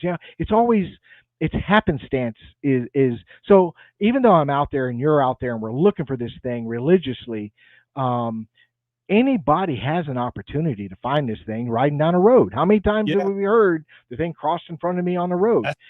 It's That's being what at I the was going to say. it's the right place Sometimes at the right time. sometimes it makes me feel like my money would be better spent just putting gas in my car and driving around looking for it. Absolutely, Because and there are researchers that do that. There are researchers that go into places like the Everglades or the Ocala Forest right, or Green Swamp, and that's what they do is they drive these large trails. because there's And so many reports of them just bounding out in front of cars. yeah, So, deer do it all the time. I've hit my mhm. break. I'm born and raised here. I'm like you. I'm like fourth, fifth generation Floridian, and it's still so rare to see a black bear. But then It- this year, in the last 4 years, let's say, I've now ran across bear like a dozen times. which is Wow. unheard of. I'm like, holy crap! And I'll go to work, and where I work is way out in the middle of nowhere for a reason, and very dangerous road to take at night. And I'm traveling it at 4 a.m. Deer run across in front of me, bear run across in front of me, alligators go across the road in front of me, you know. Um, but like I said, so will a Sasquatch. It's been documented. People have read the reports and stuff like that. And another point that I make to anybody, not just researchers, because researchers are the ones that's going to actually use this information. If you have a sighting, or you have a vocal, or anything that is out of the ordinary that you think may be a Sasquatch or a skunk ape, report it to the Bigfoot Mapping Project. Okay, and I tell them that because it's a great resource. If nobody's checked it out, it's like Google Earth. You know what I mean? And you see all these sightings, and you can zoom in to your hometown to see if there's any sightings in your town. And then you can click on that sighting and read the report. Or sometimes there's a photo or something like that. Right. I encourage people to do that because people like myself periodically will check that map in our area to see if there's any current recent sightings. It happened to me. I think me and you discussed it one time where I'm in my research area, and it was Thanksgiving weekend. I'm in camping, and I'm out at this research area doing my thing. And I decided one day to sit in my car, and I pull up the Bigfoot Mapping Project, and I zoom in. Oh wow, there's new sightings in my area, and I look at them. And that same weekend, like 2 days That's before, right. I do two remember you telling me that. Yes. 2 days prior to me getting out there, there was 2 sightings in 2 days within 100 yards of each other. See what I'm saying? Luckily, these people put it in the Bigfoot Mapping Project, and I was able to. By the time I get out there, it was a week later. I wish I had seen it earlier, and I would have went out immediately. But luckily they did, and I was able to go out there, do an investigation, see what I could find, and stuff like that. And it was 2 separate parties. One was because the state park over here has a turkey run, a 5K turkey run, Right. and these people had finished that run for the day and decided to go hiking, and they walked up on a what it looks to me is a juvenile Sasquatch. And then the following day, an older couple, senior citizens, were riding their bicycles on that trail, or really close to that particular trail, and they saw this large, they said it was a Bigfoot, step out of the woods and then go back in. See what I'm saying? So I encourage everybody to document. I'm not saying go to your local wildlife commission and say, hey, I got a Bigfoot reporting. Don't go to the local law enforcement. Don't go to a game warden, because they'll circular file it, and that's as far as it goes. But the BFRO, as even though they're not have the greatest reputation in the world, I think the investigators that they have are really good, and they document very well, and it goes into a system where you can go and read these reports. Anybody can go and read these reports. So I encourage people to do that, and it's beneficial to the researchers because we will go out there, we will go in the woods. You know what I mean? And if you don't want to do that, get on Facebook or check out these pages. Look for anybody that may have a Bigfoot, like me. Mine's very clear. It says BFFG, Bigfoot Florida guy. So I'm in Florida. Hit me up on Facebook, or any state that you're in that there's somebody there that has a Facebook page that's a researcher, and say, hey, would you come out to my property? You know what I mean? Because we will. You know what I mean? You're talking to people that are really interested in the subject. So, and we have, most of us at least know somebody who knows somebody in almost every area of the state. Oh, absolutely. So if something happens, if you can get a hold of one of us, we can network and get somebody in that area to respond to whatever's going on. Oh, absolutely. I can, like, for example, if it was up in the Green Swamp area or something, that's a good Hmm. ride for me. That's a pretty good distance from where I'm at, and I've been through it. I haven't researched it, but I've been through it.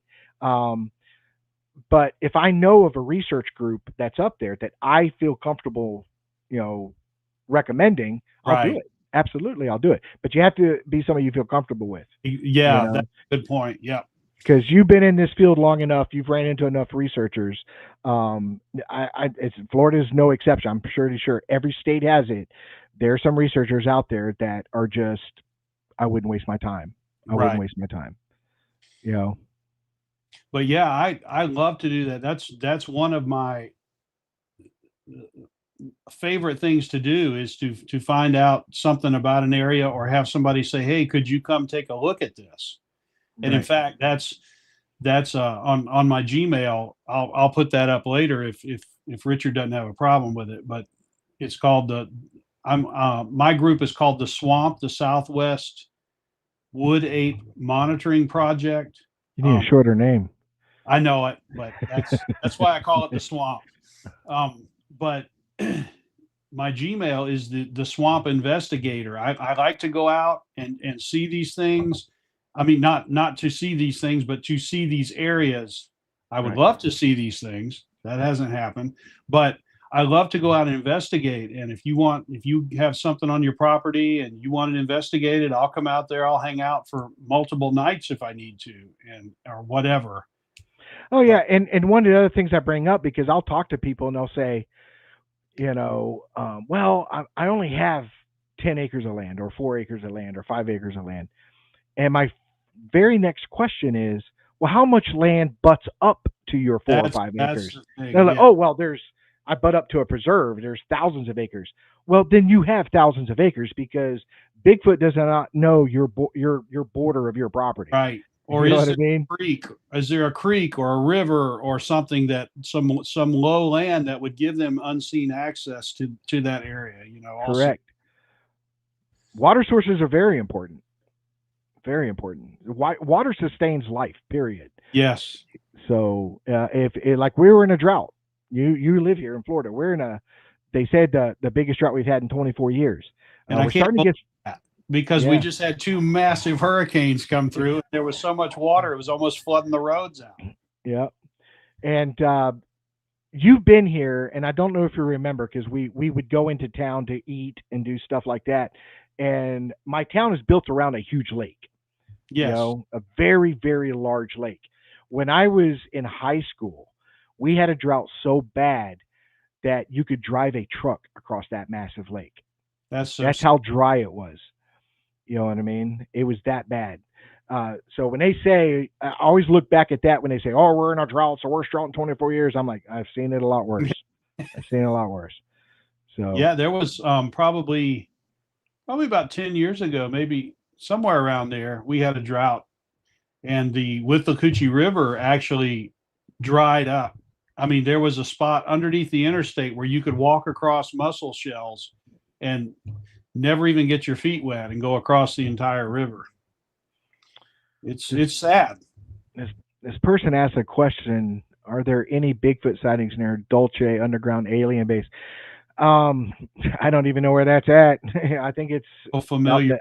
the Midwest somewhere. So I couldn't answer anything. I'm strictly Florida, so I couldn't really tell anybody about that at all. Yeah, that's definitely out of my realm. I'm Yep. not Blue sure. Eyed Northern says they're getting plenty of rain. He says they're flooding in Northwest Louisiana. You Well, know, I don't want maybe to flood, maybe it'll but drain down here a little bit. yeah. Well, Florida. I always describe it. People want to understand how Florida works. If you take a peanut, okay, you look at a whole peanut in the shell.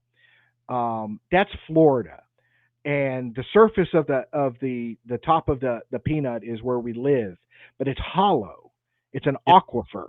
It's a deep water basin. So our water has to go through the earth and everything to fill this basin, so we have enough water to drink and do whatever. That's why we end up having water restrictions, because that aquifer gets to a certain point, and that's where we have sinkholes and stuff like that. right. Things start collapsing because this aquifer is drying up. And it So- drops the salt water even from the coast if it gets too low. Yes, yes.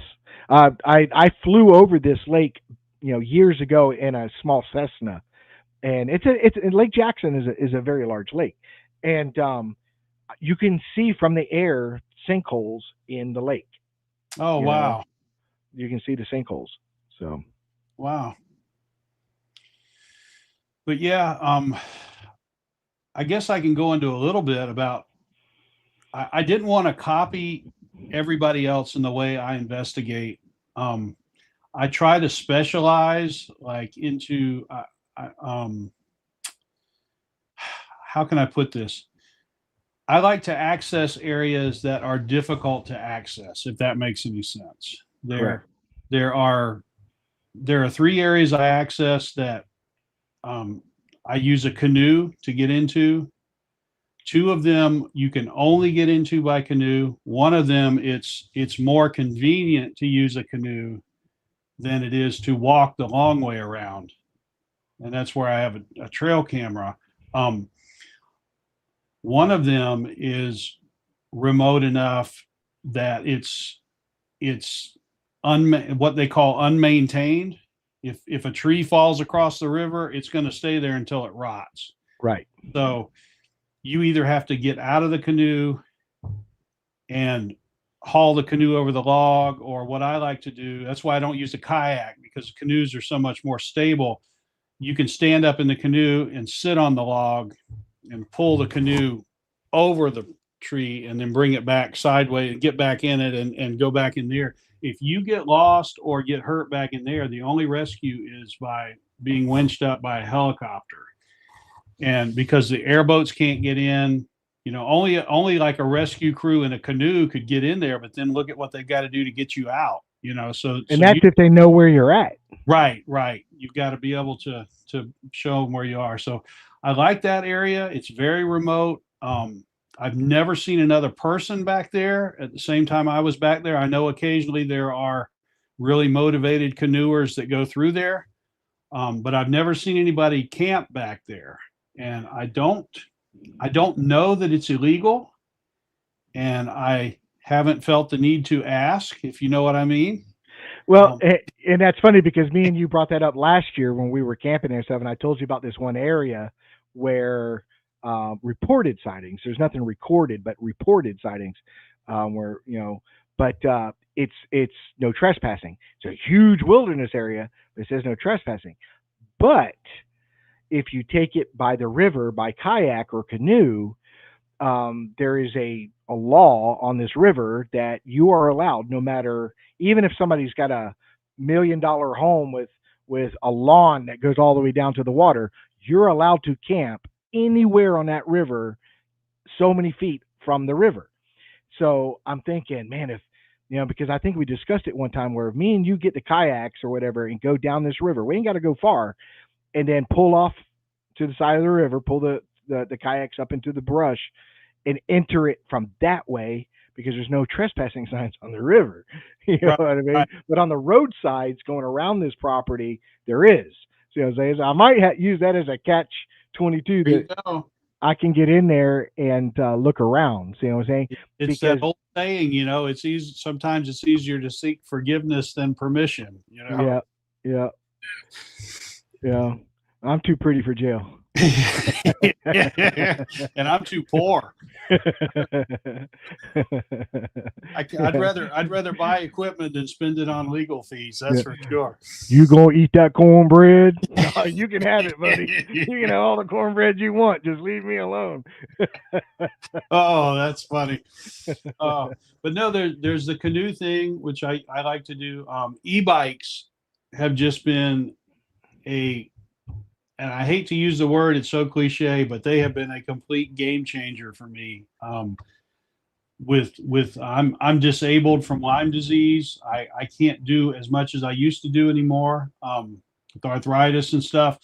The e-bikes are almost like my mobility chair to get me out to places. And even if I was completely healthy, it's like we've talked about on the property that you work a lot. It's like it's such a long walk from where you park your car to the area where you even start to investigate. So you've got that long walk. This one area I go to, it's almost like it's like a mile and 3/4 from the parking lot. Then whatever walking you do during the day to do whatever you're doing out there. Right. And Well- no matter how hot and tired you get, you still got that huge walk to get back to the car. And that's what I tell people. As far as you walk in, that's how far you got to walk back. And when you walk back, you're half the energy you were when you went in. Right. You know what I mean? And we've done it. And I don't remember. I know you checked it, but it was a very long walk. But just to I get can't to, remember exactly how far, but it was a long walk and it was hot. and it was hot. And I use it in one of my intro videos because I use different intro videos. But there's one of them that I use where you're in the background in the intro video, and we're setting up the equipment, and I'm drenched in sweat. You know what I mean? And that was just getting there. Yes. You know what I mean?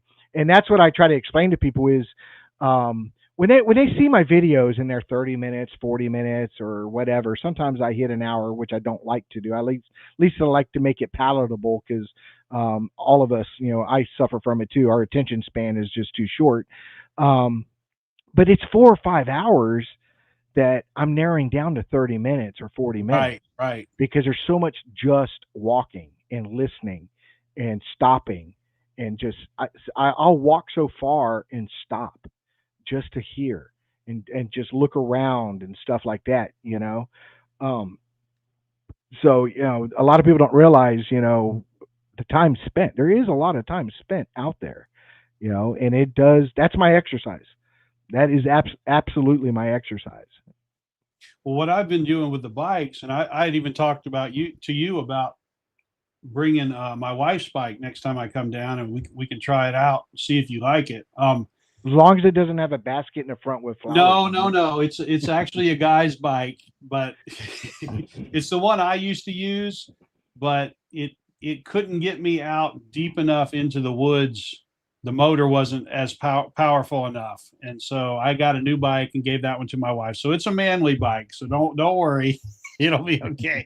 But it allows you to that first part.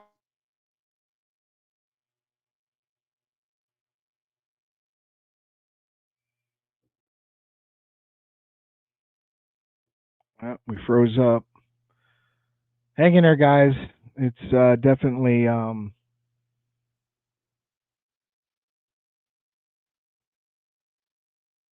he may not be frozen on y'all's end. He's frozen on my end. So if you hear me, I'm sorry, Brian. But it's definitely not me. I got a great Art. signal. You're no. Oh, I'm back. There we there go. you are. There you are. So you said the bike would get me to the area and where you want to start your investigation. And one thing I've noticed too is they're quiet enough where they don't disturb the animal life. So being on the bike, you have an opportunity to slip up on something very quickly that, you know, you might come around the curve and something could be standing there and doesn't have enough time to react. correct. Because I've experienced that. Me and some other guys were at that one area that me and you've discussed that I won't go by myself. Right. We're walking a trail, and as a hunter, I recognize certain things. So we were walking, and this deer was bringing home the mail. He was coming down that trail right at us. And I told everybody, stop, just freeze. You know, let's see what this deer does. Because this deer did not care about us. And it was coming, you know. And then when it got within, let's say, 10 yards of us, it darted off into this field and started going into the woods. Mhm. So we sat there. I said, just wait, because it was afraid of something. So we sat there and waited, and sure enough, around the bend came a guy on an e-bike. Oh, wow. You see what I'm saying? And it was quiet. We never heard the bike. And it was a hunter. He had a gun on his back and he was in camos, but he was on this e-bike, you know. I know a lot of researchers have gone to them. You know what I mean? I absolutely see the benefit, and especially the area that I go to that you've been out there. Right. You can use it in a lot of areas out there, and then park it, hide it, whatever, and then go into the brush and do what you need to do.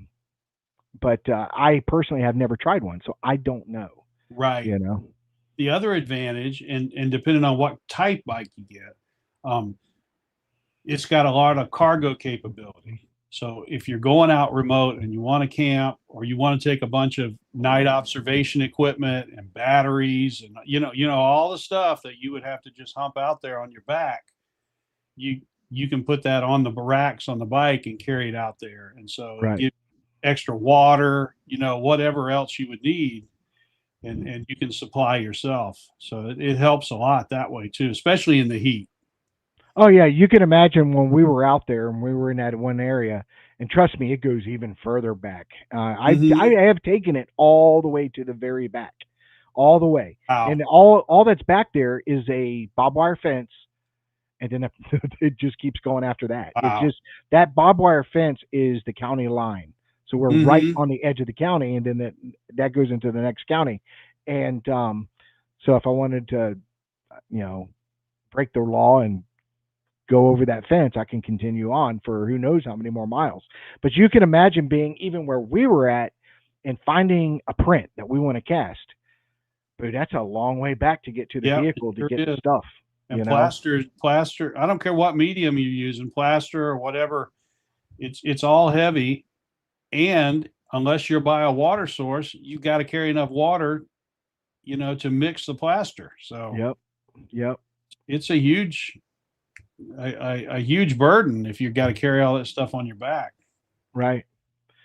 Yeah, because the nearest water source out there for that location, there's water sources out there. Mm-hmm. But where we were at, it's a big hike to go to this water source to get water and come back. It'd be better to just go to the truck. But if you were an animal and you're going through the woods to get there, you could probably do it in 15 minutes. You know what I Right. mean? But a human, bypassing all the obstacles and stuff like that, it would easily take us. It would take a while. It would take some time there and back. Yeah, and you'd be wore out carrying that water back and Right. stuff like Right. that. So I see the benefit of the e-bike. I just I haven't. I've spent so much money on this, Oh, I know it. and I just bought a generator for camping. So the next time, like me and you go out or something like that, I have this very quiet inverter generator that we can charge equipment, charge different things. It would charge a bike with no problem, Yeah. Yeah. um, because it's a 4,000 watt generator. You know what I mean? And it's only weighs 48 pounds, so I can take it camping and stuff like that. Um, so I've got that and for research. That's what it's Mm-hmm. for. Now, granted, if I have a hurricane and stuff like that, I can use it in Oh the house yeah. to run fans in my refrigerator or something. But mostly, I needed something that was dual purpose that I can also use when I go camping, and it's not disturbing anybody or anything like that. So, Right. Right. but all right, man. We over 2 hours, almost 2 hours My and 15 gosh, minutes. really? It's been fantastic, and Yeah, the I've had. chat room, I've been keeping an eye on it. And I'm sorry if I didn't get your guys' questions, stuff like that, but I get so enthralled with our guests and listening to what our guests have to say. I tend to get caught up in that, but that's why I'm hosting the show. Me and Johnny is because we're really involved in what they're saying. Um, but go ahead and plug anything that you want to plug. If you want to plug your Gmail again or anything like that, go ahead and let them know. And that way, these people hear it, but whoever watches the show later knows how to, see whatever you're presenting or reach out to you if they live near you or whatever. Okay. I actually printed it on a piece of paper because I'm not savvy enough to try and send you something to put up on the screen. But again, my group is the Southeast Wood Ape Monitoring Project, or the Swamp for short. My YouTube and Facebook channels seem to be working now. I made the mistake. I figured it out after working with Facebook's support unit for months on end. A quick tip: don't use the same password for multiple things on the internet, because if somebody figures it out and then they figure out what other things you have, they will try it and they will disable it. My YouTube, my Facebook, I mean, it was all, it's just been a mess, but now it's back up. Hopefully, the next few months, I'm going to be able to start regularly putting content out there. The Facebook page had to be wiped, and so it's brand new. So if you want to drop by there and send me a friend request, I'll be glad to add you to there. I printed this on the paper. Hopefully, I can get it to show up here. I'm going to have to stand up so I can see what I'm doing. Is this showing up? Maybe. Well, we can see the Southeast Wood Ape Monitoring Project, the swamp. Observations from the swamp. The swamp and the Gmail, the swamp investigator at gmail.com. The swamp investigator at gmail.com. Okay. So you can just pause that if you're watching this at a later date and get that off there if you need to. But yes, I would appreciate trying to rebuild the Facebook page and stuff if you guys would help me out on that. No, absolutely. We have a great crowd. We have a great people, great support, and don't be surprised if you see people jumping on it and supporting you and what you're doing and stuff like that. I have to admit, we have great people, just all around, just some wonderful people that watch the show and stuff like that. So. Hey, well, if anybody is in the Florida area and you need help with anything, checking anything out, investigating, we'll be glad to put something together for you. Yeah. Well, good deal. And, me and you will be seeing each other in the future. There's no doubt about that. Yes. I'm just an independent guy doing my thing. You know what I mean? But me, I'm always looking forward to somebody going out with me because, it helps me go into areas or do things that I wouldn't normally do by myself, because I am by myself, and if something happens to me, I'm screwed. You know what I mean? Right. So I take advantage when I have somebody to go into certain areas that I did not feel comfortable with by myself, because of certain things I found, or animals like hogs and stuff like that. So. And even, I mean, I hate to admit it, but we're not spring chickens anymore, So even health wise, it's nice to have somebody there with you that can watch out for, if you're starting to succumb to the heat or whatever, to catch it before it gets out of control. So absolutely, because it will creep up on you really quick. Yes. So good, Brian. Outstanding, buddy. Great show. Love having you. I was looking forward to it. I'm sorry that Johnny couldn't be here for the whole thing, but he's a family guy. Family comes first, man. That's what it's all Absolutely. about. Absolutely. And he's got a baby on the way. So it's not going to end for him for another 18 years. So, but I always tell him, hey, that's why we're a team, man. I got this. Don't worry about it. We'll guys take care work of it. together really well. So, so all right, man. I also want to let everybody know, if you're new to the podcast or anything like that, make sure you hit the like button, subscribe, get the word out. We're having a lot of fun, and we enjoy you guys being a part of this journey. Also check out Johnny's research channel, which is the Sasquatch Encounter Brigade. Also, he has a Facebook page, Sasquatch Encounter Brigade.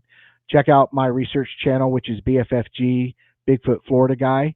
And I also have a Facebook page now. I just started this year. I never did the Facebook thing for that. So now I'm doing that, and that's the same thing, BFFG, or, Bigfoot Florida Guy. You can also reach out to me at BFFG Bigfoot Research at gmail.com, or Bigfoot Florida Guy at gmail.com. So, again, thank you, Brian. Awesome. I look forward to hanging out with you again in the future, dude. Yes. Thanks for having me, and I look forward to our next field excursion. Yeah, right on. I'm gonna drop you backstage, and I'll be with you in just a moment. Okay. All Good right, night, buddy. everybody. All right, guys. Thank you. You guys are wonderful. I hope you guys have a fantastic weekend. God bless each and every one of you guys, and look forward to seeing you guys again soon. We have a lot of great guests coming up in the next month or two. They're already, scheduled or pinned in, so we got some great things coming up in the future. So look forward to seeing you guys, and take care. God bless. Have a fantastic weekend.